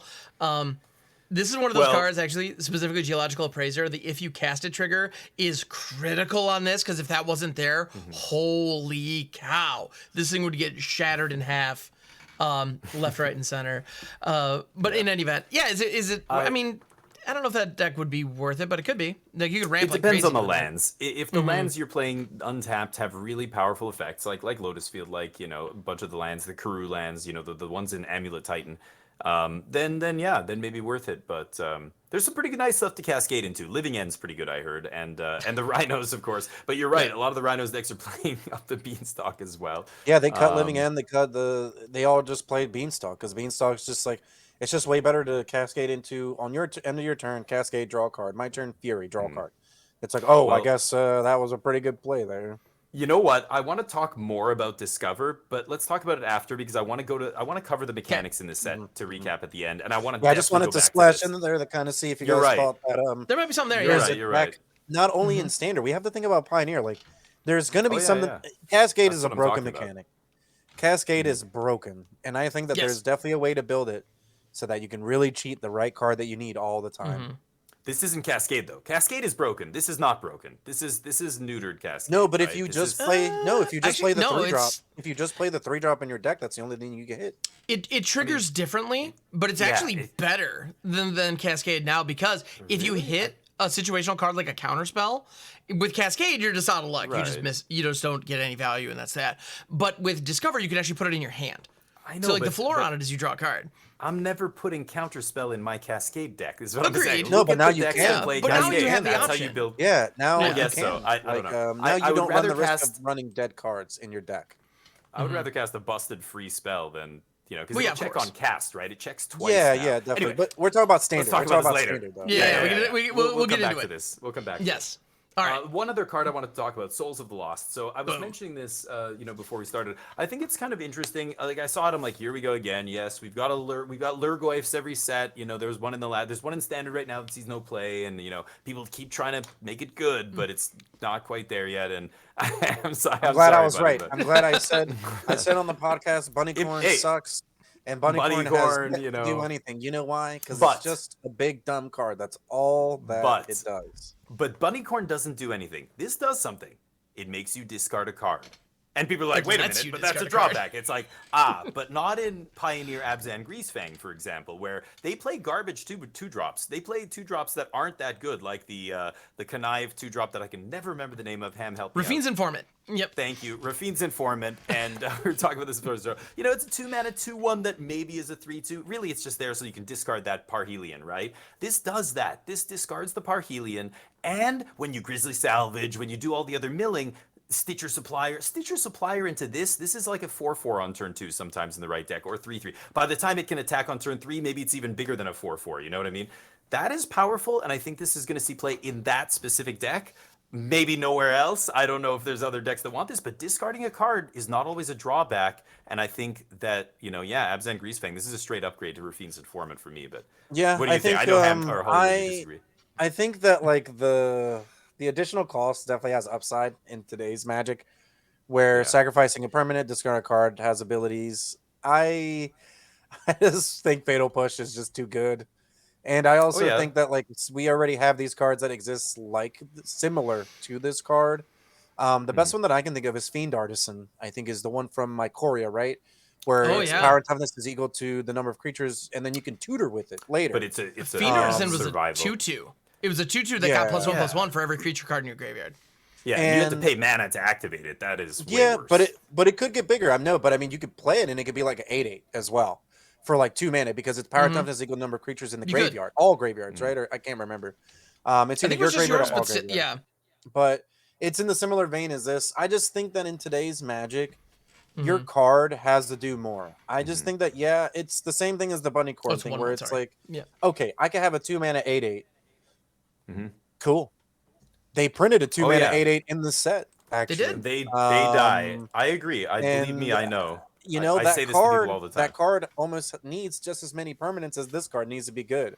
So But again, I don't know. It's an enabler. This is an enabler. That's the difference. It's not a bunnycorn. This is putting your Parhelion in the yard on turn 2, which is already what you're trying to I think do. the So big that- And you're difference giving them- though, is that and they're- enablers are better when they're consistently enabling. When you have a one-shot enabler, which is the same reason that you're comparing this card to a Rafine's Informant. Yeah, Yeah, it's Rafine's one Informant is kind of weak because it's just one shot. Like that's one of the few cards in the deck right. that like only hits one card in the graveyard technically. So like and it's good enough to see play in in a top deck. It's seeing this play card- in that deck for that reason. my argument is this card So- doesn't draw a card. It does not replace itself. I You're would argue always, that you're not- always down. That's true. I would drawing argue in a card. way it does, because the thing is, when you play at Rafine's Informant, you dump the Parhelion, you've got a 3/2 online. There's a high likelihood your opponent is not going to spend their Fatal Push and instead wait That's what I was just until gonna say, your yeah. Greasefang shows up. If Souls of the Lost is down and this sucker is a 6/7, well, all of a sudden, like, they have to spend their Fatal Push on it. Yeah. Meanwhile, your plan A is, about to was come gonna say, online, and then there they're are down a two- removal spell. There are So, two ways yeah. to beat a fatal because you're right. The Doomblade test, the fatal push test for Pioneer, whatever Sure. the format is. Here's your removal. You got to, creatures that die to this are worse. Fiery Impulse is another one. But if fatal, the two ways to beat fatal push: don't play creatures that die to fatal push, and number two, play so many creatures that die to fatal push that they don't have enough fatal pushes. They only have This- 4. Yeah. they can ignore the other guy, the connive creature, whereas this guy they cannot. This thing will be putting them on a 4-turn clock on turn 3 with Greasefang or whatever. I could be wrong, but I wouldn't be surprised if this saw play in at least just Pioneer. think that cards like this are out of date. I think we could print Tarmogoyf what with you the mean. standard. We can print Tarmogoyf with upside. This card can have no Tarmogoyf doesn't- downside at all, and I still think that this card probably wouldn't get played. I just think that Magic, it needs to come into play. It needs to It's- do something when does. it dies. It It does. does. This one does. It ETBs. But and does something. that's a downside. Like it's Not always. That's it's my a point. I That's what I think. don't this card. We'll see. it The opens. downside works with itself. You I'm gonna be discard a buying this permanent, card, it gets and bigger. I'm just gonna be like, "Yep, it's a penny. It's bulk. It's not." Oh, that's true. I'm not saying it's gonna be I'm- worth anything. Yeah. It's, But probably, even- not going to be big money, but in the right shell, it Yeah. could Even be in a the right decent shell, shot. I just nah. We'll see. I'm We'll not, see. not sold. I'm putting my money on it. I need more. I need more than just a vanilla creature. But the next card, we'll see. Okay. Or, Ham, do you want to add something? Or I had one before we other move thought on? though. This one, Souls of the Lost, it is a Lurgoyf in the fact that it cares on the number of stuff in your yard. Now, Right. it's funny, we're saying Lurgoyf, and we're not necessarily saying Tarmogoyf, because Tarmogoyf is very unique in the way that it behaves. Original Lurgoyf from Ice Age cared about the number of creatures in your graveyard, and we're seeing a lot of those these days. We have Cruel Somnophage, we have the Urborg Lurgoyf, there's Old Stick Fingers, and now we have this. So this is a thing that, like, in recent memory, we've seen a ton of these. And I think the reason that they're giving us a ton of them is because, one, it's easy to hate on graveyards, and so it's very easy for them to be very small, unfortunately. But even that aside, to Hollywood's point, a big sack of stats doesn't really get you much these days. If it doesn't, because it doesn't have any kind of evasion or any kind of, keyword action going on with it. That's all fair. The thing about this, though, is its power is equal to the number of permanent cards in your graveyard. So it's not creature cards. Now, it only counts your gonna be graveyard, very not big. both graveyards, like Cruel Somnophage. But all the lands that you mill into your deck that are normally in these kind of decks, if you mill yourself, say you throw in, a Gnawing Vermin and you mill yourself for 2, right? Not a huge hit.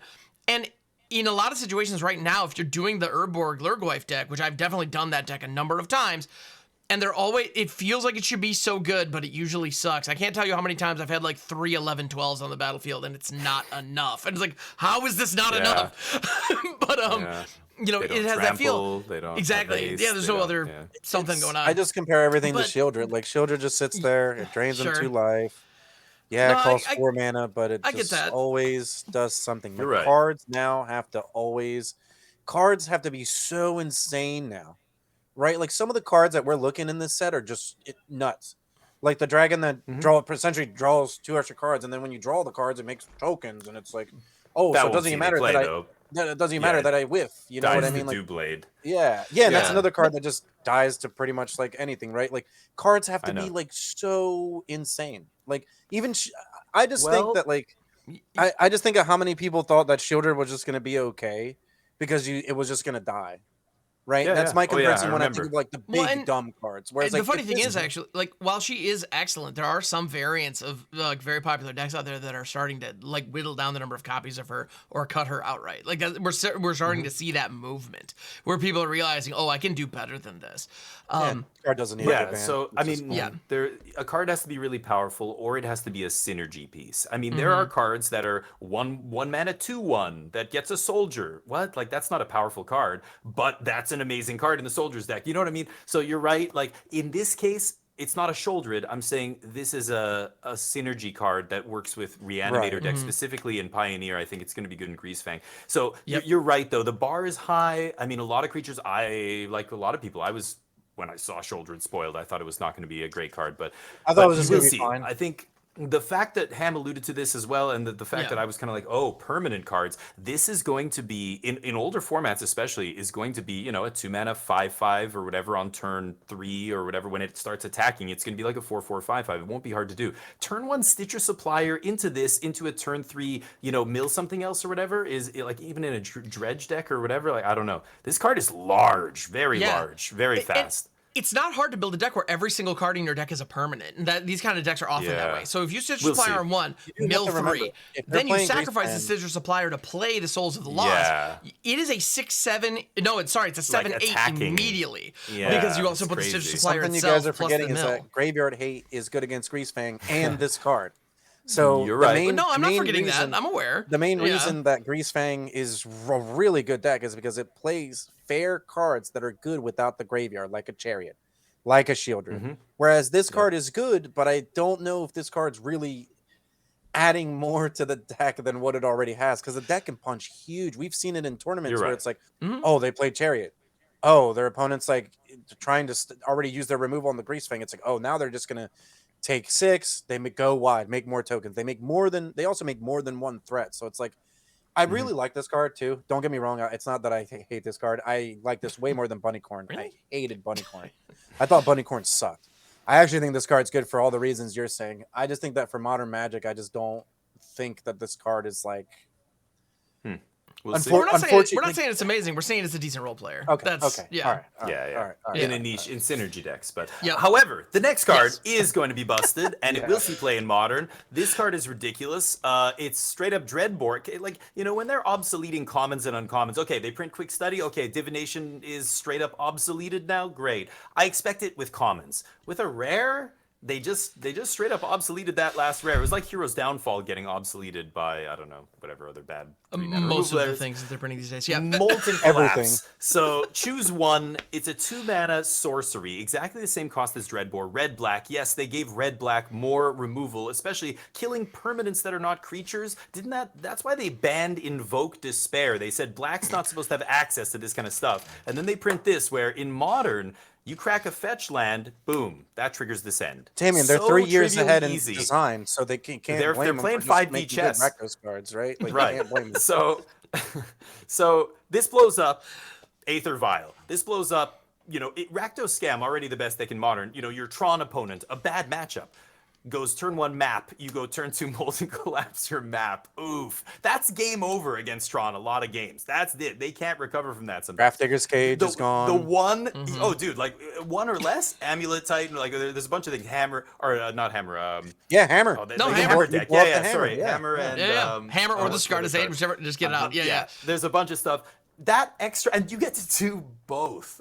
Like, that's ridiculous. For the super trivially easy cost of putting something in your graveyard, crack any my format fetch with land. fetch lands.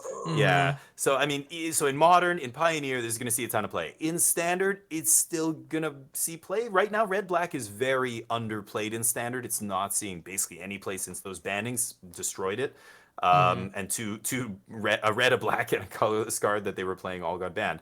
This might put it back on the map. I don't know, but it's just a removal spell in Standard. It's not insane because the things you're killing are not Aether Vial, Explorer's Map or whatever on in the Tron deck. So I don't think it's gonna. But those older formats, this card is ridiculous. It's actually ridiculous. I'm kind of surprised. This card's nuts. I think the only drawback is that it's obviously not instant. I think that's the only thing that's holding it back because essentially you're right.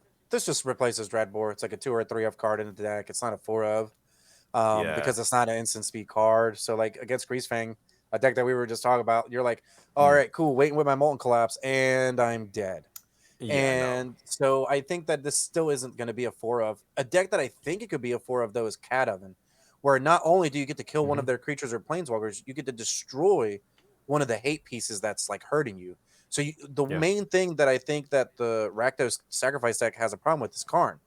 Well, now you can not only kill the card that Karn gets, but you can also kill the Karn by just stacking the cat. Yeah, Red-Black, one of the best decks in Pioneer and in Modern. Modern, it's the tier 0 deck right now. And they just gave it a crazy tool. You definitely play this card in that deck because there's a lot of like 1-drop hate cards like Stone of Eric. Grafdigger's Cage I talked about. There's just a lot of permanents that hurt the graveyard.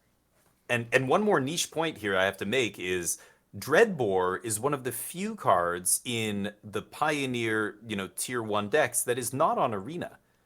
This is going to be on Arena in 2 weeks. So suddenly an Explorer, that red-black deck that's already one of the best decks, it's as close as you can get to its analog in Pioneer. It's literally just missing this card, and they just gave it a better version of that card. So on Arena especially, suddenly the red-black deck just got way, way better. In Pioneer, it's like a slight upgrade, but and in Modern, this is definitely going to see play with fetch lands and everything. But but for Arena specifically, this is the card that hadn't been added to Arena yet, and they just kind of skipped it and went, actually, we'll give you a better version of exactly the same card. It's like, okay, well, deal, I guess. So anyway, that's going to see a lot of play. Yeah, let's move on. You guys want to check some of the commons? Yeah, absolutely. Yeah, so there have been a number of, at this point, one of the things I always find fun during spoiler season is the common dump that happens on the last day. When they're like, all right, and the rest. And these are usually cards that are going to, see play in draft. A lot of the time, it's not even, honestly, if there's a particularly, good, sexy draft card, they even position those earlier, generally. But what I wanted to touch on, because I wanted draft cards. I know the sexy draft cards. Ooh. For hot singles in your area, check out MagicJank.com. Anyway, sorry. Anyway, I want to talk about some of these because I think there's some interesting designs. Now, I'm not even the ones that I saw for the vast majority of these are not going to see a lot of play. But I want to get you guys' opinions on these from a flavor perspective and just kind of how they function. And the first one that I want to touch on is Atali's Favor. This is an aura for 2 and a red. And I mean, if you've been playing Magic for any amount of time, a common aura is not going to be worth your time even in drafts, right? This one, however, I think maybe. So it's an aura where the enchanted creature gets +1/+1 and has trample. But when Atali's Favor enters the battlefield, discover 3. And so this is that mechanic where it's like Cascade, where you reveal cards from the top of your deck, you exile cards from the top of your deck until you exile a spell with mana value 3 or less, and you just get to play it. So this is just a free spell in addition to an aura that does give trample. This card's pretty good. Nothing, I'm actually surprised that you picked this one because there's so many different ones to pick. But I actually think that this card in modified creatures is absurd because you can play this. Give your creatures, one of your creatures is now modified. You get a free spell. So then now your opponent has 2 different things to deal with. I think that just Cascade. I like this card. You but love Cascade. Yeah, I love Cascade. Well, if you have multiple copies, if you hit another one, you get to then discover again. Yeah, exactly. Anyway. Right. But yeah. I think the big difference here, and when we get to the mechanics, I was going to mention this, but this is not Cascade. And I know you guys are saying that there are pros to this over Cascade. Yes. Getting the card in your hand if you don't want to cast it. Yes, that's the big one, right? But this has to ETB. This has to ETB. It does not trigger on cast. And let me tell you, as somebody who likes countering spells that kill me, when they play Hydroid Krasis, or they play Blood Red Elf, or they play any card with Cascade, and I'm like, well, I can counter this, but then they get the card off the Cascade and I lose. I have to just let it happen. They're going to get that card. I have to waste my counter on that or whatever. And it's like, they're just going to kill your creature with a removal spell, and this is going to fizzle, and it's going to feel bad. If this cascaded on cast, totally different story, then you can go for it. The reason auras are bad, you get absolutely blown out badly by removal. And so in limited, you have... And this takes you to the next level. Yeah, not only you lose the aura and the creature and the discover trigger.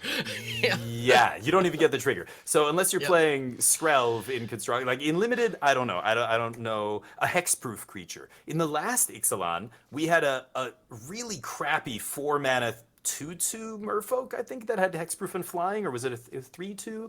And the whole limited format revolved, or a lot of decks that I won with revolved around putting the +2/+2 enchantment on that guy and just having a flying hexproof big dude, and that was it. Literally, that's how you killed him. And or I can't remember. Maybe the aura gave him flying or whatever it was. But whatever. The point is, if you have to let it ETB, the only way this is going to be good, I think, is if you're playing. There's some spicy hexproof creature, which I don't think exists. I think strictly limited card, right?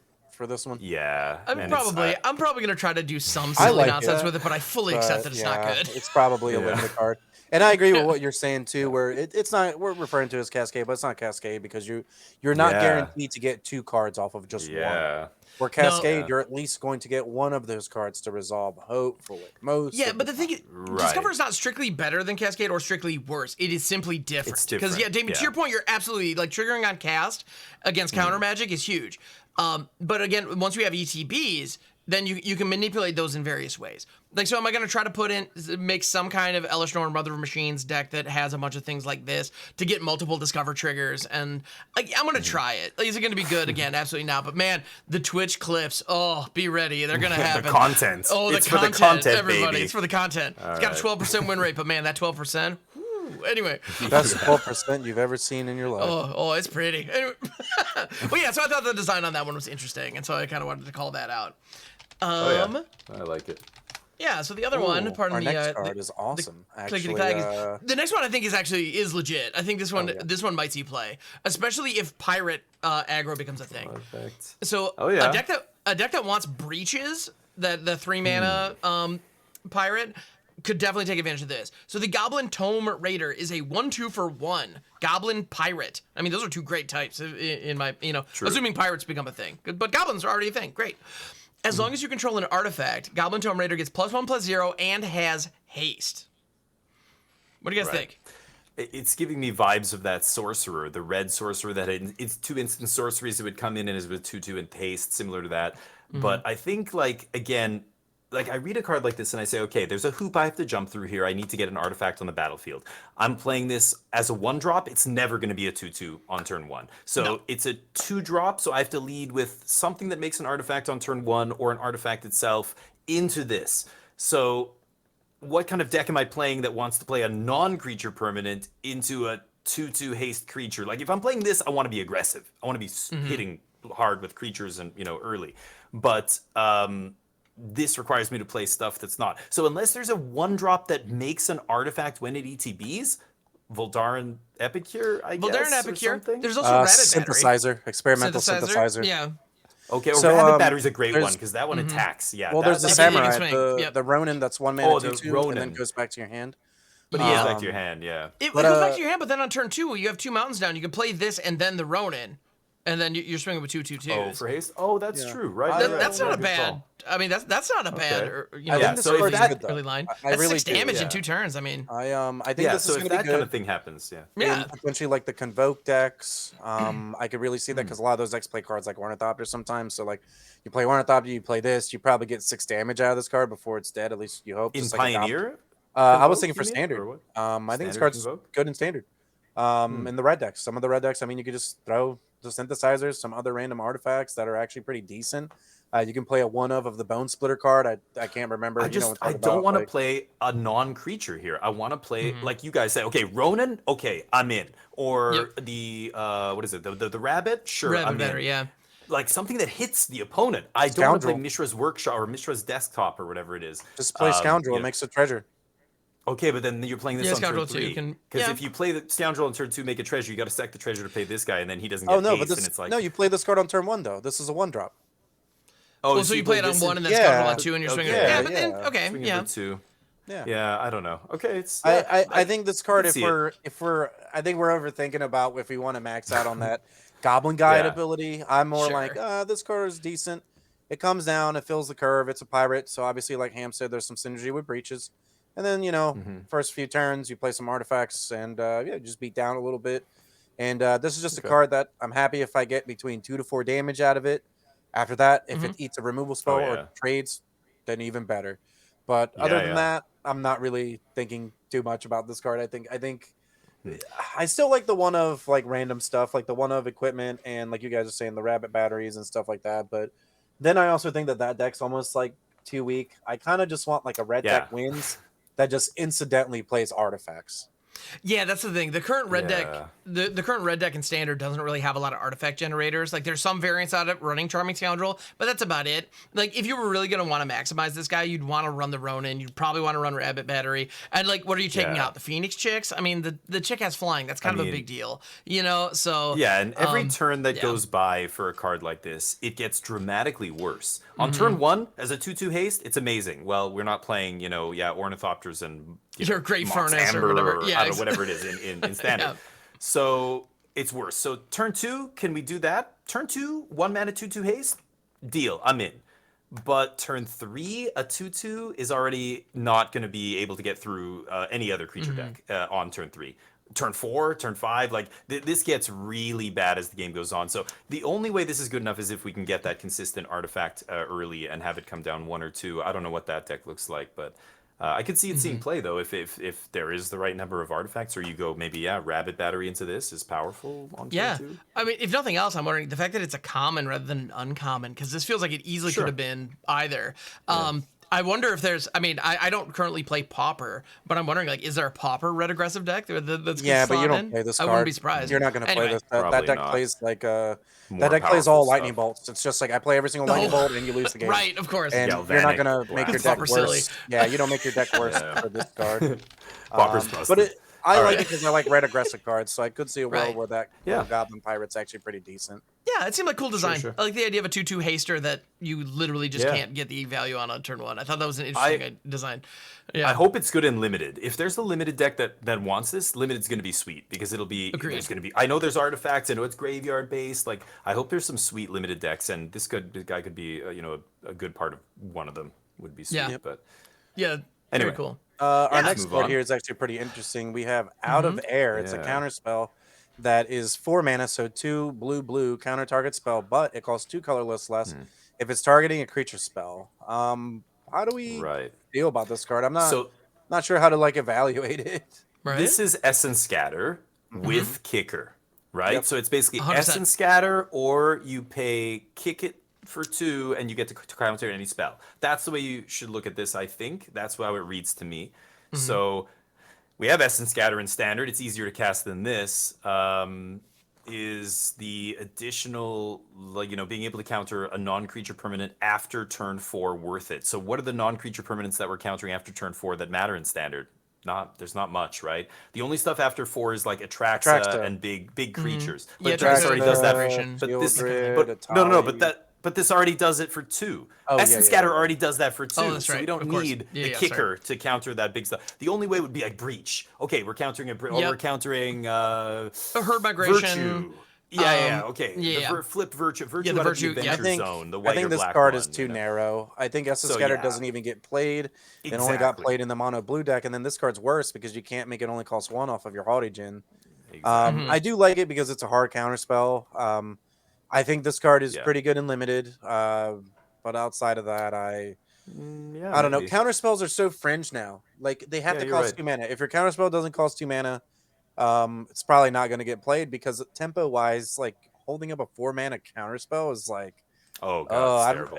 yeah, Yeah. Deluge is better. Like you can let Even their card 3. resolve, Deluge untap, then Sunfall, and then that's feels like a better I play mean, than actually holding up a 4 mana counter yeah, spell. even cancel's not good enough for standard. Oh, We play absolutely not. dissipate, in the control deck because it exiles, Exiles. and even Yep. even there that's the control deck isn't a great deck, and this is one of the reasons why make disappear is the main counter and it's dead in the late game. So it's tough. Having a good hard counter would be great, but they kind of split the spell counter spell into counter target creature, counter target non-creature spell, counter target spell of 4 or more casting cost.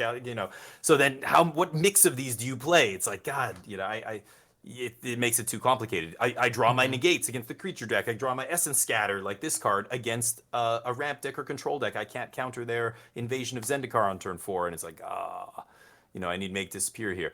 But yeah, so probably not good enough. But limited, it is good enough. I think a 2 mana counter in limited is actually quite good. Essence Scatter is always very good in limited because limited is all about the creatures. So this is definitely going to be good in limited, I think. And just having that utility to counter a big non-creature bomb later that seems great to me. Definitely an upgrade to me, but. Well, and another part about a detail about the templating that I want to call out in this set specifically, which is probably going to be very meaningful and limited, this being a 4-drop that can have a cost reduction rather than being a 2-drop with kicker means that Discover 3 won't hit it.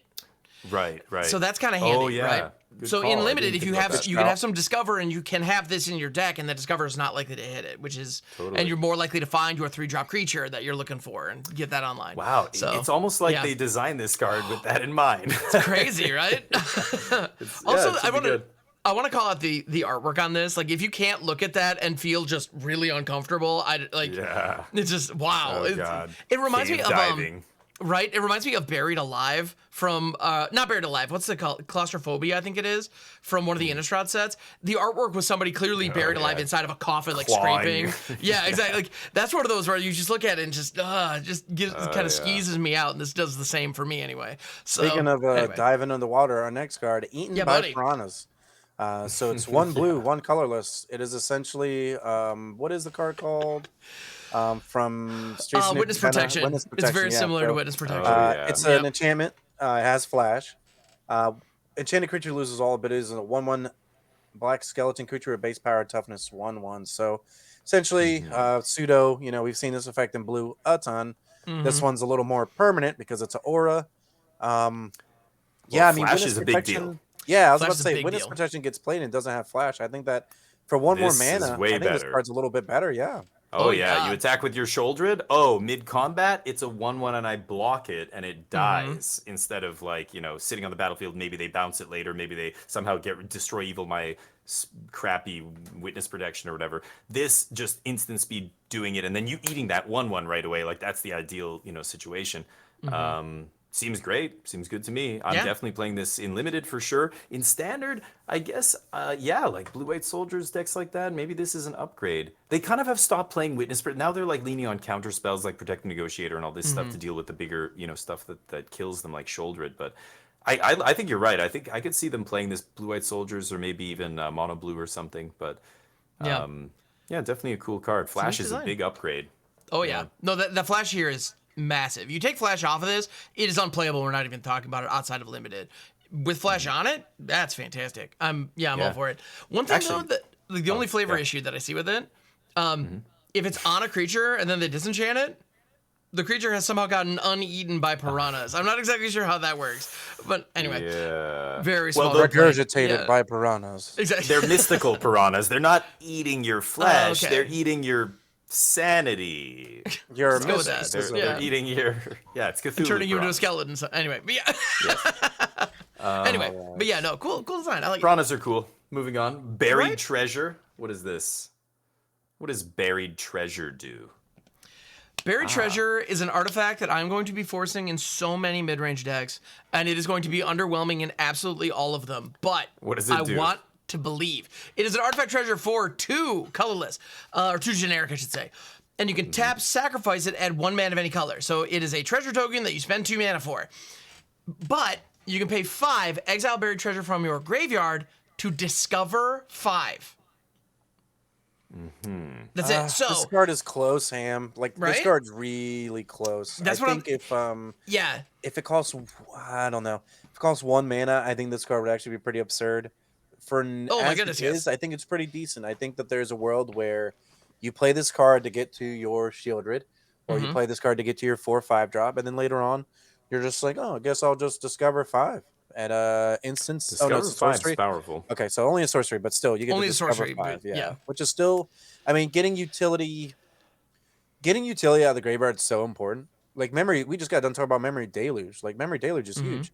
This card, I mean, obviously we're not comparing cards, but this card gives you that added bonus of, oh, I got to my best spells quicker, and then now I'm not running out of gas. And I think that that's important. Yeah, and in self-mill strategies, you're probably just going to dump it straight into the graveyard, in which case it just gives you the opportunity to later on in the game, when you have 5 mana and nothing else to do with it, just go cast something. Like, it's just going to be a random free cast out of the deck. Like the backside is like Bituminous Blast. It's literally like a 5 mana cascade. 5 mana, discover 5. But the front side is so underwhelming. I just don't know. It's so like it's a one shot, like a treasure, which normally is stapled onto everything these days. Right. But Courier's Briefcase is this ancestral in the late game or whatever. Yeah, it makes a body. Yeah, it gives you a chump blocker and can draw you 3 cards. Yeah. I mean, I don't know. Yeah, I think it's interesting. I love the self-mill. I could definitely see that. In a deck where you're milling yourself, you have that Lurgoyf guy, the Souls of the Lost or something, and you're trying to, fill the yard. And it works with all that stuff anyway, and then, you discover later. But Discover 5's so weird. Like, how are you breaking, like... Are you putting a bunch of 5 drops in your deck to hopefully get a free one? Like, what is the payoff here for discovering 5?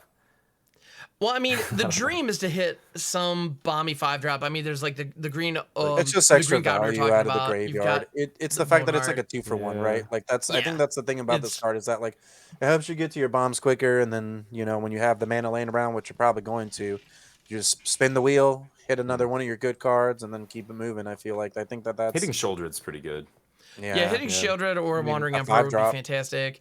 Obviously, any 5-drops, tons of decent 5-drops. Like I'm definitely gonna do some kind of incredibly greedy mid-range deck, running a ton of 4 and 5-drop legends and Ratadribik and a bunch of these Discover effects. That's what I'm gonna be doing. Nice. Knowing my luck, I'm gonna spend 5 mana on this Buried Treasure and spin into my other copy of Buried Treasure that's in the deck. Yes, that's what I'm gonna find, and I'm gonna be very upset about that. But that's why Discover. Well, anyway, So we'll get to the mechanics after this. It does look good. Yeah, I mean, in those kind of decks, I could see that, but otherwise, I just don't see. Yeah, because again, the Discover is such a weird thing. Like the way to break that is to try and narrow the scope of what you can hit, but then. Yeah, like playing the very card that's discovering, you have to play multiple, and then you hit another one. It's like, oh god. Yeah, it kind of reminds me of Candy Trail from WoW, because that's one of those cards you look at it and it's just like, it's a clue and a food that you get simultaneously. Like this should be good, but it's not quite there. Yeah. Anyway. Yeah. Well, the only other card I wanted to mention was a Braid. I thought that was obviously the reprint here was assuming that rotation was going to happen, I think. But we have 2 Abrades in Standard right now. I think Abrade is going to be one of those cards that we see printed almost every single rotation, just because it's become almost like this evergreen way to balance the format, keep things like, a lot of the artifacts we talked about. Hey, if those kind of strategy, Agatha's Soul Cauldron, these kind of really powerful artifacts ever get big, and there's some combo deck that's threatening to be a tier 1 deck in Standard, people can just jam a Braid. I mean, it's just like Oni Cult Anvil. Like, you just play Brotherhood's End and stuff like that. And Red has these tools now. It's like Negate. It's like Duress. This kind of card, I think we're going to never, ever stop seeing reprinted in Standard. 100%. Yep. We need cards like this in Standard. The last time that this card wasn't in Standard, Smuggler's Copter was running away with the game. Right. And things were not the best. So once the break got printed, things felt a little bit better. And I agree. Like, kills artifacts, kills creatures. It's the type of card that red decks won all the time. Yeah. So I'm glad to see it reprinted. Every color needs good sideboard cards. This is just a good sideboard card for red. Yeah, all for it. I like it. It's funny, I was looking through my bulk not too long ago, and I found a couple of copies of Shatter. It's like, oh, how quaint. Anyway. Shatter's sweet. I've got fond memories of Shatter. Yep. Anyway, but let's recap. I just wanted to say, now that the whole set is spoiled, we've got these new mechanics that we've seen all the cards with these mechanics printed on them. What do you guys think? So, like, on the surface, the set is very powerful. A lot of people are saying this is one of the most powerful sets in recent memory since the last Eldraine or since Kaladesh. Some other big, powerful artifact-based sets tend to be very powerful. But let's start with the tokens. We've got a new token here, the map tokens. What do you guys think? Is this? There's clue, there's blood, there's treasure, there's maps. Where do you rank the map token when compared to some of the other tokens that cards produce in standard and other formats these days? It's like blood. It's blood in the sense that it could draw you a card, or it could also just put a card into your graveyard that you don't need. So it actually gives you a little bit of card filtering. Is it better than blood? Is it worse? I think it's worse than blood. I don't think it's even close. Oh, okay. I think it's the same. I would actually say it's worse than blood because, well, I don't know. It's tough. I think they're probably comparable, and I like the comparison to blood over the other ones that you mentioned, because it can theoretically draw you a card, and it can theoretically fill your graveyard. So it's the Explore mechanic in this context is kind of halfway between a clue and blood, which, like, okay, neat, but you have to have a creature for it to work. And so, it's funny, with effects that give your opponent these tokens, I find that really interesting. Like, Get Lost is one card that we touched on last week. It's the removal that gives your opponent 2 map tokens. If they're not running creatures and they don't have a way to abuse having an artifact online, you have given them nothing. Like, that is wild. I think maps are worse than blood, for sure. I mean, like, even Clue. Clue draws you a card, and I know exactly what I'm getting. The only problem with Clue was the mana constraints. It cost a lot of mana to crack a bunch of clues. The blood was better because it was cheaper. If you had blood on the battlefield and your hand was great, you just didn't use your blood. I think clues and blood are better. I innately feel like they're better because when they're on the battlefield, on my side of the battlefield, I want to save them. I only use them when I'm losing or behind or whatever. This, I'm just going to crack basically all the time whenever I have a creature in play. The fact that it doesn't put a spell into my hand is bad. That is harsh. Blood and clue, I know I'm getting another card. Like, I can turn this land into my hand into another card. The clue just straight up gets me another card. I don't even have to discard. This is like, maybe you get a card, maybe you don't. If you want that card, you have to leave it on top, and then you don't get the other value from the creature, and it's sorcery speed. That is another that part thing. Is awful. So, I was just realizing that. Yeah. I like maps, but not because they're amazing and great. I think this is how blood should be. This is how clues and blood should have been. This is more fair, more like less easy to break, less easy to. It's just like, because man, I mean, we all played standard before the bannings for the last how many years when Grixis was amazing, and they would go turn 2 Blood Tithe Harvester, they'd get a blood, and you're just like, they'd have this blood that they just wouldn't even use. Then later in the game, it would just make sure they never flood. It's crazy. And so your mid-range decks would play 26 lands or whatever because they don't ever have to worry about flooding and stuff. And the map is great. I think I like this token a lot. I think this is how those cards should have been originally, and I think it's worse than those, but that's not a knock against it. This is fair. It's going to be great for limited, and I wonder how good it's going to be in Explorer. I mean, again, it depends on how you're abusing this material, whether you're sacking things, bargaining, whatever it is. But anyway, okay, so maps are cool. You guys are higher than them on me. Now, I'm curious though, how do you guys feel about just the state of having, like, we now have these tokens, and sometimes the opponent gives it to us, sometimes we generate it. We're reaching a point now where we have half a dozen different kinds of tokens that you just might make in a game of Magic. I mean, we're getting to a point where, well, actually, I mean, products like Infinite tokens become really nice in that regard because they can be whatever you need, but not sponsored or anything. They're great. But we're at a point right now where if you want to have a dedicated token for everything that might get generated, I mean, I don't know about you guys, but if I'm going to Commander Night, I have a 1/1 human and a 3/3 beast and a 3/3 elephant in my quiver with me, even though I don't have anything in my, and just more treasure than I can count. Not that my decks are producing those necessarily. It's just they will get produced while I'm here. They're game pieces that you're going to see they're in part the of the game deal now from somebody's deck. So and they're clearly just adding more and more and more and more and more of these. So how are you guys feeling just for the health of the game in general? These game pieces that are being created from outside the game and being brought in. How do you feel about those becoming so ubiquitous? I mean, the game's more complex because of it.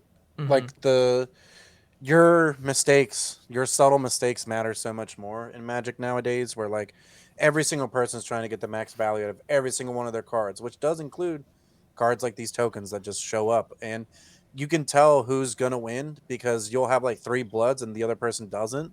So you know that when the game keeps grinding out, you got 3 new draws you can hit. With this one, it's gonna end up being like, oh, I can draw my land so I don't hit it, or I can make my creature bigger. So then now I'm putting even more pressure on my opponent. So I think these free, raw, natural resources are actually good for the game. It's just that it makes the games a little bit more complex. Yeah. I obviously, yes, more complex, and more complex is bad in my books almost always. I think simple, elegant is always better when it comes to games in general. But I don't think this is bad, but I think this is a symptom of kind of the larger trend in Magic, which is everything produces a piece of material, everything does something, everything's a mana sink. So you're seeing this trend where as more and more mana sinks, there's just so many mana sinks in Standard and Pioneer. Back when I was playing competitive Magic, a control deck, a hard control deck with no creatures like blue-black control that's trying to mill you out with their drown yards or whatever, played 27 land. Nobody else played. Nowadays, every deck plays 26 land. That's been bananas. Why?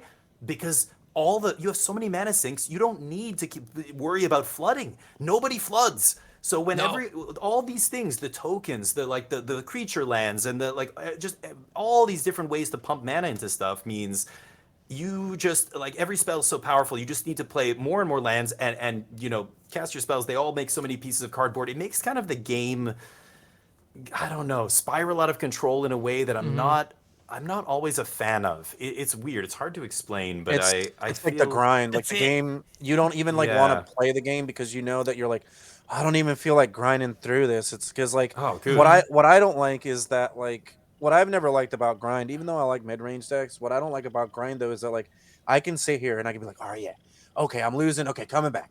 All right, now I'm ahead. Okay, and they do this one thing and I lose. And then you play for an hour, and then it's like that didn't even matter. I just ended up losing to them drawing the one more card that they needed. It's like that feels horrible. Yeah. Or I'd rather, I like Magic where it's like, oh, they comboed me and I'm dead, or oh, I 1 drop, 2 drop, 3 drop, you're dead. It's in a way, the game's end, I know what you mean. That's what I'm saying. You're oversimplifying, but that's what I'm saying. Essentially, you're saying the same thing. So I'm basically saying, watching the 4-color Omnath deck in Modern or in Standard more recently, the mono white deck, man, that deck, and they would literally just deck themselves because they just so much value, so much grinding and tokens and rebuying things and everything. But then you just exactly. That was the other thing. The last Standard Pro Tour had more people go to draws than Pro Tour in recent memory. It was something crazy like. I can't remember what they said, 56 something or 60 matches went to draws, and it's like, oh my god. And because mono white was a very heavily played deck, and not only anyway, the value grind and everything, every card doesn't have to make a card. So what you're saying in the game getting more complicated, that's a part of it, but it's also this weird it's the nature, the dynamic of the game itself has changed, and now there's so many mana sinks and everything. You're seeing just decks just play more and more lands for that reason. The value cards are almost better than the more broken cards. We mentioned Beanstalk as a cascade target. Think about a world where you would rather grind the opponent out than play a card that's auto win. Knowing that this grind out card is going to beat them no matter what. And that's weird. It's like, why do you want the game to go longer?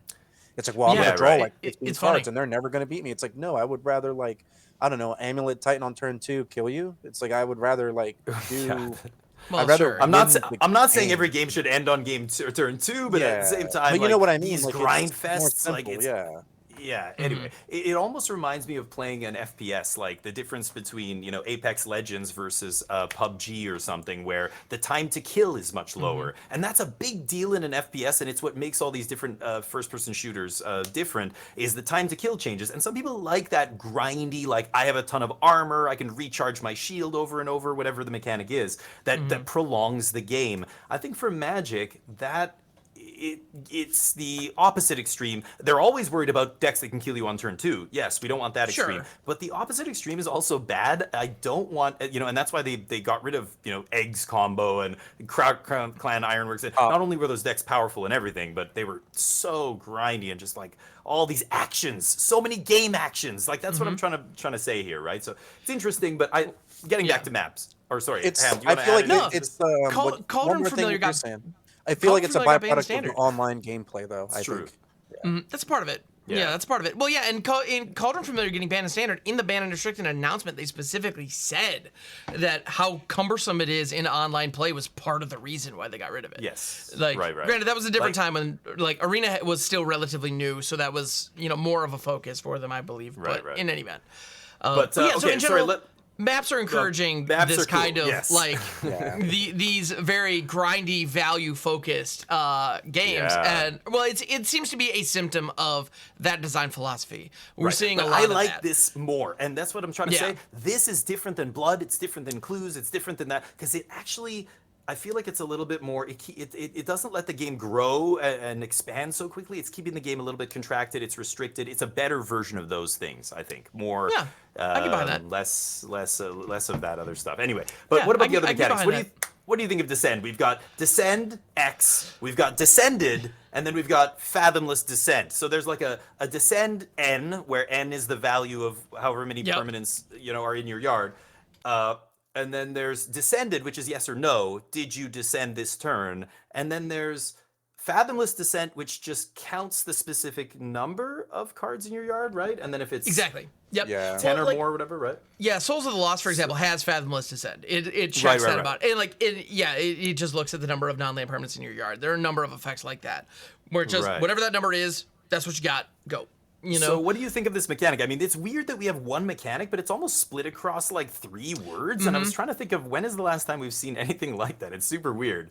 There's like it's all descend, but it's like 3 different ways of descending or checking or and descend is actually now a verb that is had been added to the lexicon. So there are cards that say like at your end step, if you descended this turn, like it's like that's so I think descend has become they are kind of inserting it very kind of aggressively into the game now in a lot of different ways. Like this is just the name for this action now.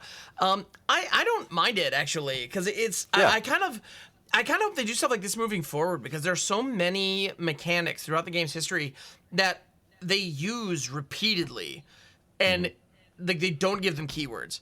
Like a creature cannot be blocked by creatures with power 2 or less.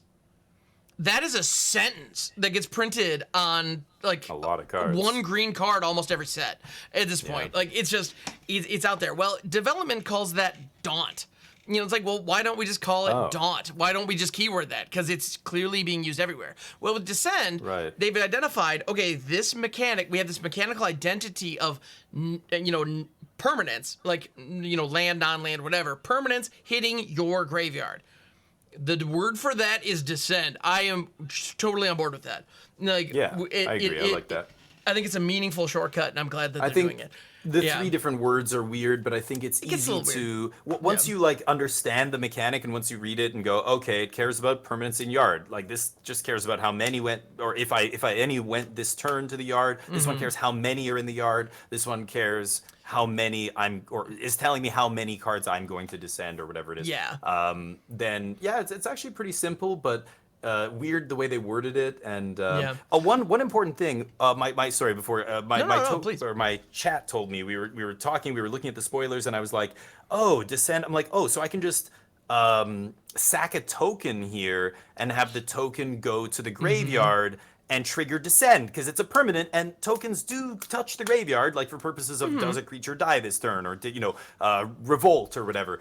And actually no. So if you sack something to or if a token goes to the graveyard, it does not trigger Descend, which is a not intuitive thing that a lot of players, I don't know, I'm giving you a PSA here that somebody told me, I don't remember who it was. It's like a replacement effect essentially. Because the token doesn't touch the graveyard, the replacement effect takes place, and the card actually gets exiled instead, I believe. The token does touch the graveyard. As far as death triggers and things like that are concerned, Descend specifically says permanent card Oh, goes to your I got graveyard. you. Right. I'm sorry. Yeah, so I got so you, I got descend you. does not acknowledge tokens. That's the Yeah. But yeah, But it doesn't. But it doesn't work map the way we want it token- to. Yeah. But if you sack a map token and you explore, then it descends. If you find a put permanent card on top and decide to put it in your yard, yes. So there is a token that can kind of Yeah, it enable can do it, descend, but it's kinda. not, you know, Yeah. But Yeah. it's weird, and I was like, oh wow, I'm glad I heard this before I played limited with this set, because man, there are going to be a lot of people who I think mess that up and assume they're going to get descend, and they don't. But 100%. anyway, and Our also next it's one really is, weird. super strong. Oh, sorry. Right? Well, Yeah, no, yeah. and I specifically I want to talk when it comes to Descend X, like the ones that care about a threshold being met in your graveyard. In this set, there are only 2 variants of it. There's Descend 4 and Descend 8, and these function very similar to to threshold. The reason I said that word is because if you so the ancient one is the card that I decided to display on screen for the visual aid. It has Descend 8, where it can it can't attack or block unless there are 8 or more permanent cards in your yard. So it just checks, are they here? If not, it's offline. In this case, we happen to have an 8/8 for 2, so that's a pretty small hurdle to jump through. But whatever. I have thoughts.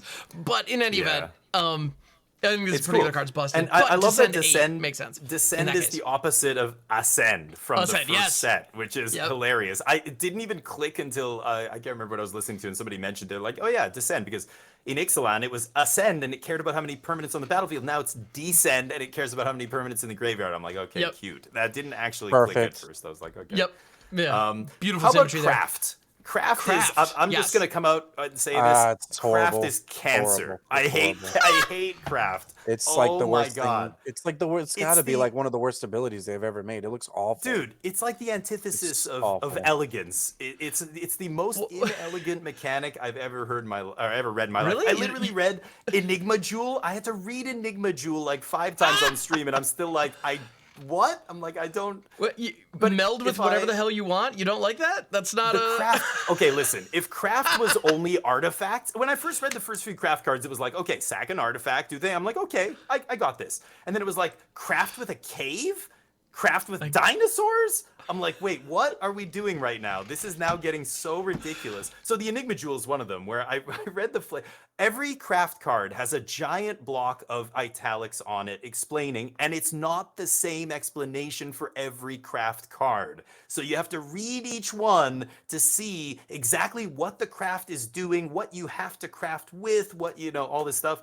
This card's ridiculous. I hate it. I honestly don't want to spend that much time on this because I think that it's like a horrible ability. If that, I agree. It's okay. so brutal. To be fair, the Enigma Jewel specifically is like one of the most complex ones, but it's not the only incredibly stupid complex one. But if we were to go, you want to know my if we were just favorite? say like the spring-loaded saw blades, spring-loaded, yeah. this is like the simplest version.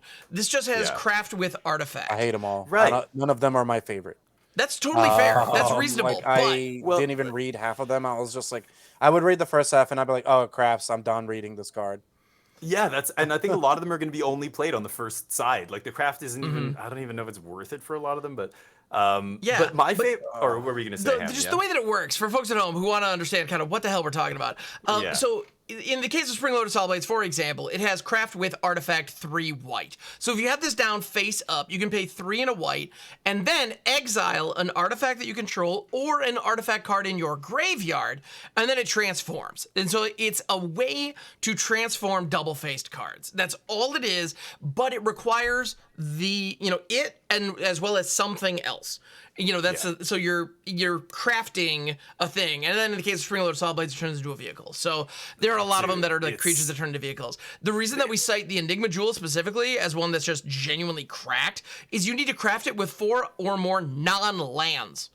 And if you're wondering what the heck is a non-land, it's non-land permanent, but they couldn't fit permanent on the card, I guess, given the paragraph of reminder text they needed to put in here. It's so awkward. Dude, my favorite, Sunbird Standard. Read Sunbird Standard. I'm like, can you imagine a new player playing Magic and you go, I cast the Sunbird Standard. It's a 3-mana artifact, and they go, what does it do? And you say, well, it taps to add 1 mana of any color, and it has Craft with 1 or more, 5. And your opponent's one like, or wait, more? Craft One or with more what? one That's or not a complete more, sentence. 5? I'm like, yeah, wait, what? 5 what? Well, 5 mana, exile this, exile one or more other permanents, and then return this under its owner's control. And then you flip it to the other side, and you're like, wait, what? The 5 equals the colors of mana that I'm making. Oh, like it doesn't even tell you what you're actually getting for the craft or anything as you do it. It's so ridiculous. Yeah, and I'm just like, oh my god, this is stupid. Yeah, and like it kind of imprints the thing that you crafted to it, which I get the flavor of like taking a material and then making something, and then the material you used impacting what the thing is. Sure, like I can wrap my brain around it after trying to parse these cards for a minute, but it's so inelegant. Right. And Sunburst Standard, this is an uncommon. Like, people are going to be trying to draft this, and like this is going to show up in sealed pools at pre-release. This is a thing. The other one, craft one or more 5. I'm just like, to show just how absolutely absurd this is. We've talked about 2 that are just asinine bonkers. On top of that, there's also Throne of the Grim Captain. Have you guys seen this thing? No. It's a 2 mana. It's basically a millstone. 2 mana, you can tap it, mill 2 cards. Kind of improved, you only target yourself. But craft with a dinosaur, a merfolk, a pirate, and a vampire. Yeah. Pay 4. And then it flips, and you could then like, it becomes a creature that can like free cast the things that you exiled with it. All right, this is enough craft for me. Sorry, Hollywood. Yeah, you're right. It's craft. Terrible. Now we're it's just bananas. talking about really bad cards. This is gonna get weird. Yeah. Well, and no more craft. We're done with craft. It's an example of how awkward it is, right? Yeah. It being so awkward, I think, is going to be a massive detriment to this game. Yeah, I think like it's a problem. The complexity creep is going to be a huge issue, and these are it taken to the extreme. I agree. If I'm a new player and you give me, and we sit down for the first time and we each have an Ixalan pre-release kit, I know I'm gonna have some questions. I know things are gonna be a little interesting, sure, whatever. And then you play Sunbird Standard, and I'm looking at it, it's like, that's not even a damn sentence. What is going on? Like, I think this is gonna be really off-putting because it becomes abundantly clear. Like, this highlights to any new players who try to use this set or this time in Standard or on Arena as their entry point. You're going to need to be taking correspondence courses to get caught up, because this is ridiculous. Yeah. And I don't like that. I think that hurts the game in the long run. And the fact that the payoff for a lot of these... They just wanted to print alchemy in real life. That's all they wanted to do. Kind of. Yeah. The payoff for half these craft cards isn't even worth it. That's the real stab, punch in the gut, where you're just like, okay, well, if the mechanic's super annoying and inelegant, maybe it'll do something relevant. No, it's like not even worth the juice isn't worth the squeeze, you know what I mean? Yeah. But anyway, let's move on. So we all agree craft is cancer, and Discover is the last one. Discover. So Discover. What? Yes. No, you guys like Discover. Now I think Discover is a neutered Cascade. I think it's a neutered version of Cascade, and it's better because of that. Yeah. It's what Cascade should have been, probably, right? Like, it is a better version. It's like the map tokens. I think they're worse than Blood and Clues, but I think that's a good thing, and I think this is what that should have been. Same with Sagas being Planeswalkers, same with Battles being maybe Planeswalkers or whatever. Like, those card types are like a more fair way to do that stuff. But so Cascade. So what do you guys, Discover. What do you guys think of Discover, and is it a great mechanic? Is it bad? Is it, That card specifically you're showing right now is absurd. Trumpeting Carnosaur. Yeah, this card is insane. It's a 7/6 trampler for 6. It's 4 red. When it enters the battlefield, discover 5. It also has a discard ability where you can like channel it for 3 damage to a creature planeswalker. But so this card specifically is excellent, but it's just discover 5 on a 6-drop. Like, this is like, that I think is very emblematic of kind of what this is, right? And in general, I think it is a neutered Cascade. The design is probably going to be better. However, I don't believe that Cascade can be healthy for this game, neutered or otherwise. I can't imagine. I think this kind of a mechanic is going to produce either incredibly unpredictable decks that, like, Timmy Jankmongers like me are going to have fun playing, but they're not going to be competitively viable. And very competitive players are going to be really pissed about these things spinning. I'm already playing a Tali Primal Conqueror, and that has Discover Infinite, right? Like, that's off both decks. That's what that is doing at 7 mana. And I'll tell you right now, there have been plenty of games where it was just get to 7 mana, play a Tali, and my opponent has outdrawn me and outplayed me, has an infinitely better board state, but it doesn't matter. I just hit this card, and I'm just going to pull the victory right out of my butt. And the moment we add more cards that do not have to be cast in order to trigger these kinds of cascade effects into the mix, those kind of just absolute luck sack slot machine decks are totally going to be more common and more infuriating. So I am public enemy number one. I'm doing a Mardu Breach the Multiverse Atali slot machine deck in Standard right now. Got me to Mythic last season. And I thoroughly love it. It is fun to play. It is fun to watch. However, my skill as a player almost never comes up. Matters. It is not the reason I'm winning those games. Yeah, I think I am a decent player, but I'll tell you right now, that deck does not require a decent pilot. It doesn't. Yeah. You know, because it's just get to 7, spin it, and hope for the best. And we're adding more spins into those equations. You know, Trumpeting Carnosaur can spin into a Jero and Hazaret if you don't have, you know, if you have one or fewer cards in your hand, it can spin, or it can attack, grab the Atali, spin it again. Like, this isn't going to be fun for people to play against. I think the strength of this card also lies in the fact that it's early removal and late game, you know, threat. That really, obviously they wanted this card to see play, and they're giving it both halves. It's going to be good in the early and the late game. You know, Atali's different or whatever, but you're right, dice roll, right? But, so yeah, it's. I think Discover is really powerful because it makes it so that empty board states are game over. You can go, okay, Atali into Trumpeting Carnosaur. Okay, hit another card with Discover. Okay, I hit another card with Discover. Okay, I just hit another one. And then I finally hit my last spell, and now I have 5 creatures out, and your opponent's like, didn't I just Sunfall? Yeah, or even if I have a Sunfall, you didn't even spend any cards because all of them came out of your deck. All of them came out of one. Exactly. Yeah, you just played one card. You played one card, and you're I know. Yeah, you're right. And I think it gets better as there's more Discover cards, and I think people forget, like, I remember when Bloodbraid was first spoiled, everyone's like, this card sucks. It's just a 4-mana 3/2 with haste. And I was like, did you read the card? Yeah, you sure about that? I was like, the card literally lets you cast a lightning bolt. Yeah, that one little word there that starts with C is carrying a lot of Sprouting Thrynax. Yeah, I remember that card. It jumped right away. Lightning. Play, but this one's the same where like you play a Discover card and you hit Beanstalk. Or you play a Discover card and you hit your Go for the Throat. You know, you're hitting good cards still that matter on the board. And as long as you fill your deck with all these good cards, you're probably going to be fine, right? But let's come back down to earth a little bit and say, Magical Christmas Land, sure, you hit a Discover 5, which it's another Discover card, which is, but realistically speaking, imagine the deck in your mind, visualize what kind of deck wants or how is this deck built. A lot of these decks that are trying to get to big Discover cards are ramping. They're playing little ramp creatures and stuff, things that you hit off off Discover that are bad. They are bad hits off that, right? Ideally, again, those busted Cascade decks are busted because they are narrowing the window of what they can hit and making sure they hit the same card every single time they cascade, whether that's Crash of Rhino or Crashing Footfalls or Living End or whatever it is. There's a very good reason not a single Cascade card in this set, Discover card in this set is less than 3. There are no Discover 2s, there are no Discover 1s, and if there was, they would be busted in half, and that's why. There's a Discover 1. 100%. There is a Discover 1? There's a Discover X. And you can almost always, it's probably going to be 1, I think it was. It was a What's the name on that one?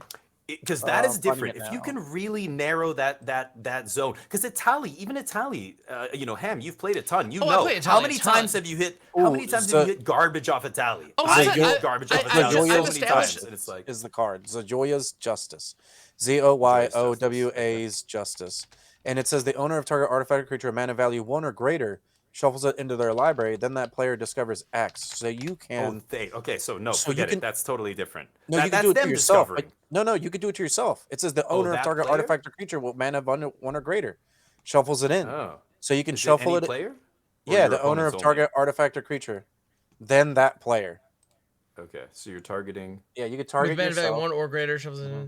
Yeah, so you can't hit a token with it, but this is the owner of target artifact creature. Okay, weird. So you can play that on your own to hit a 1-drop if you play a 1. But if you have a 1-drop card in your deck that can trigger this, you have a then miss. You're gonna you're playing. I'm just saying it gives you a better chance of hitting your 0-cost card if that's what you want.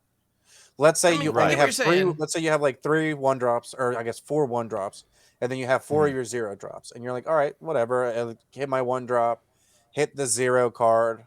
I don't know. I just think that I'm always like a combo. Looking at the combos. I feel like even I just feel like it's not bad. Like you just play like one of these cards that like when it leaves a battlefield it does something. I don't know, like Right. or My point cantrips, is, my point is, Cascade is at its best when you are narrowing the number of cards you're hitting. That's all I'm trying to say. So the reason they Yeah, don't 100%. let it get less than 3 X's, that's a weird corner case, and that's that's not going to work. I think the way you want it to. But regardless, they don't print like X's 2 or less. Discover 2 or less would be maybe broken in some formats, especially older formats where you can hit really powerful like 2 and 1 mana things. But like 3 or less is like you're gonna hit a bunch of the garbage that you have to play in your deck in order to kill your opponent's stuff, interact with them, whether it's counter spells, removal spells. Itali hitting a counter has happened so many times for me, or you hit some dead removal spell or some card that doesn't have a target or whatever.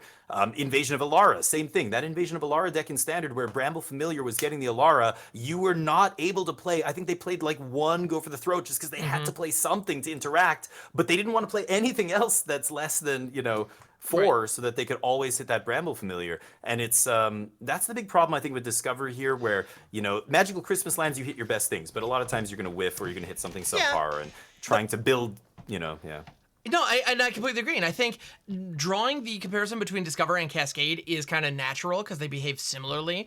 But I feel like I think you have to build Discover differently than that, because I think they designed the cards with Discover so that you strictly could not do that, and that's great. I'm glad, because that kind of stuff is silly.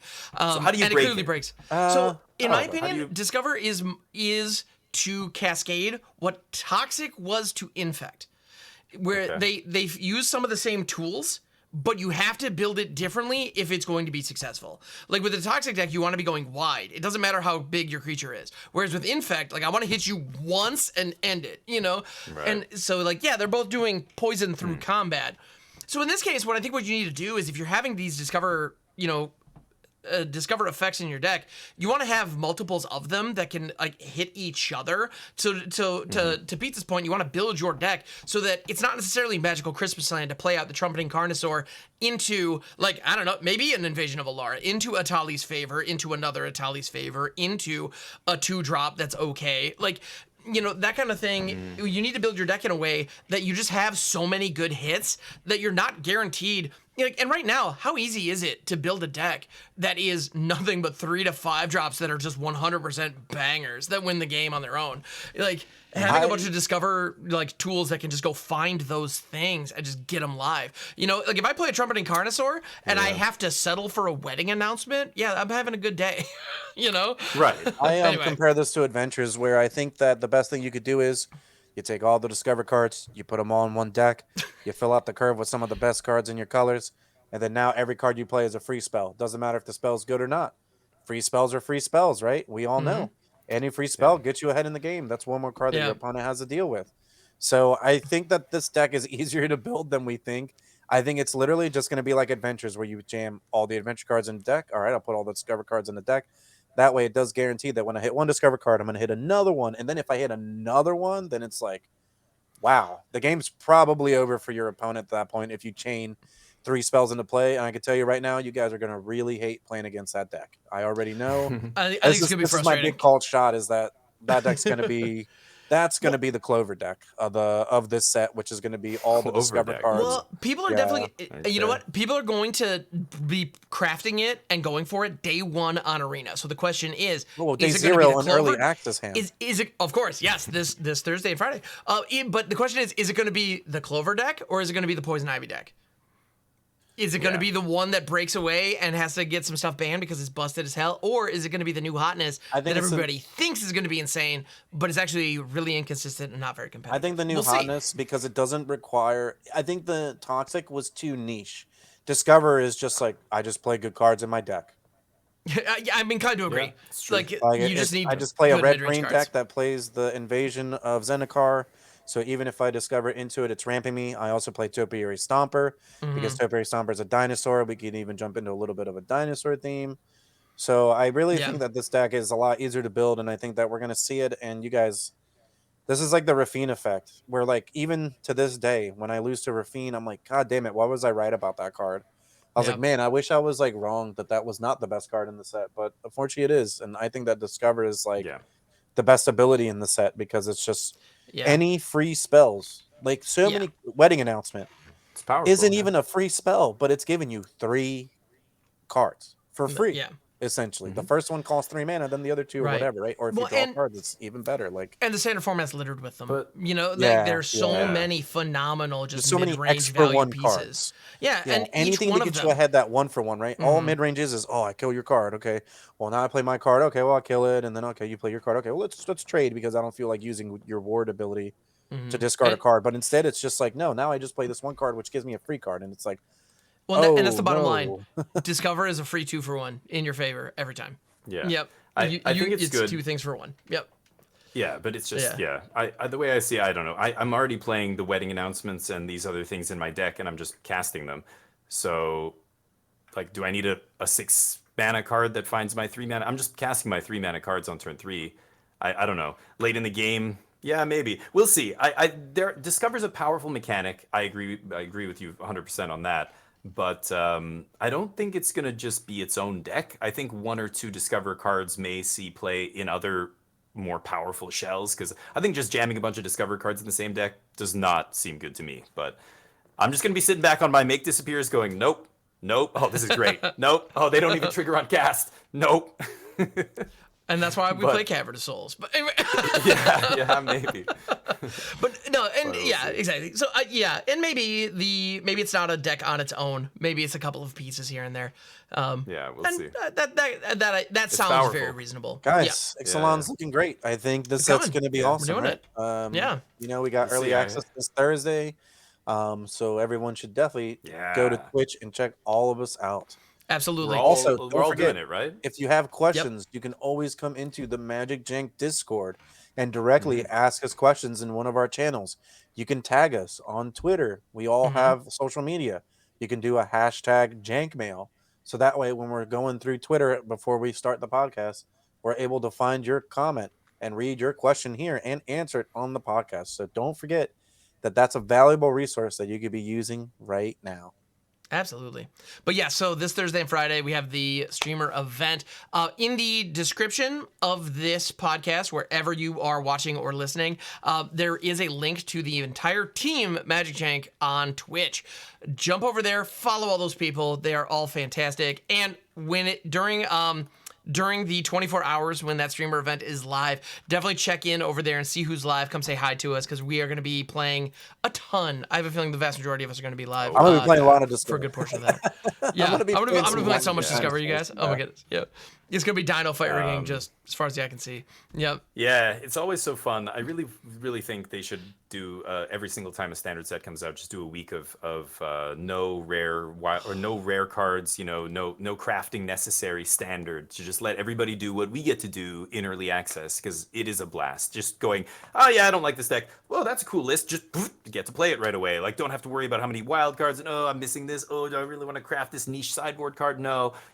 God, they really need to start doing that. But 100%. If you want to live vicariously through us and watch us do that, then yes, please join us this week. It's going to be awesome. And limited. I really hope this limited format's going to be good too, because I'm tired of Wilds of Eldraine. It'll be interesting to see. Yeah, it'll be very interesting to see. Yeah, and so we're going to be drafting. We're going to be doing constructed stuff. We're going to be experimenting with all kinds of brews. It's going to be great. And Damien, I completely agree. They should have some kind of all access standard, like open to the public. That'd be so cool. So even many more people would get into it. Yeah, could you imagine even if it's just like 48 hours? Like give the community a weekend, and that's going to give people an opportunity. So Wizards, I know you've been listening for the last 2.5 hours. I know you're still here.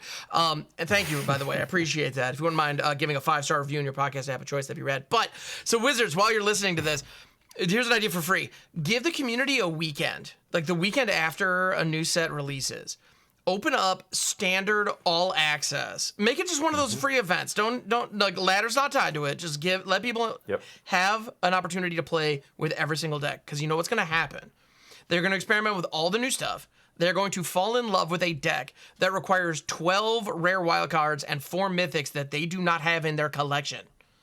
And then when Monday rolls around and they no longer have access, they will give you their money to make that deck. So it's a no-brainer. Absolute just do it. No-brainer. Just do it. But anyway, I mean, Hearthstone. Those other games do that already. They give you a bunch of stuff when you come. Oh, you haven't played Hearthstone in 6 months. Here's like the whole set. Here's like 50 packs. It's like, oh my god. Whoa, but anyway, it's pretty wild. We have been going on a long time. We'll wrap it up. We have. Yes. But yes, thank you everybody for tuning in. We really appreciate it. Definitely, yeah. Check out the whole stream team. Links in the description. And let's go around the horn a little bit. Damien, where can people find you on the internet? What can they expect to find when they get there? Twitch.tv/DamienF16. We're going to be jamming Magic. We do 5 days a week, at least 5 or 6 hours a day of Magic. We just had a 24-hour stream last week. We do big stuff. I think I may have nobody in the house with me soon, so I may be doing another 24-hour stream in 2 weeks apart from each other. We'll see. But also on YouTube. Yeah. DamienF16 on YouTube. I drop content every single day, lots of different games. So join us for that. We'll be doing the early access, of course, with everybody else on Team MagicJank. So hope to see you there. Heck yeah. And Pizza, how about you, my friend? Where can people find you? You can find me at twitch.tv/HollywoodPizza. I haven't been streaming here in the last couple weeks, but going to try to get back into it this week. Usually just do MTG. Been doing a lot more standard content because of how much like a short window we've had like with Eldraine and stuff. So was jamming a lot more of that. Whenever the direct challenge queue is not broken on Arena, I host 3 tournaments a month. All are free to play with cash prizes. You can find me on YouTube, PizzaBoxMTG, and you can just find me on Twitter at PizzaGoy for at PizzaBoxMTG as well. I got 2 different accounts for the Pizza Box and my personal account. So don't ever be afraid. Come say hi. Come say what's up. And whenever the tournaments are going, come sign up. They're free to play and always a good time. Love it. Yeah. And I'm Hamhawks42 on all the things. Twitch is my primary spot, but I'm also doing stuff on YouTube. So the link tree for all of us is down in the description. If you want to hear more from any one of us, that is a great way to do it. So thank you so much, everybody, and we'll be back next week. Later. Bye.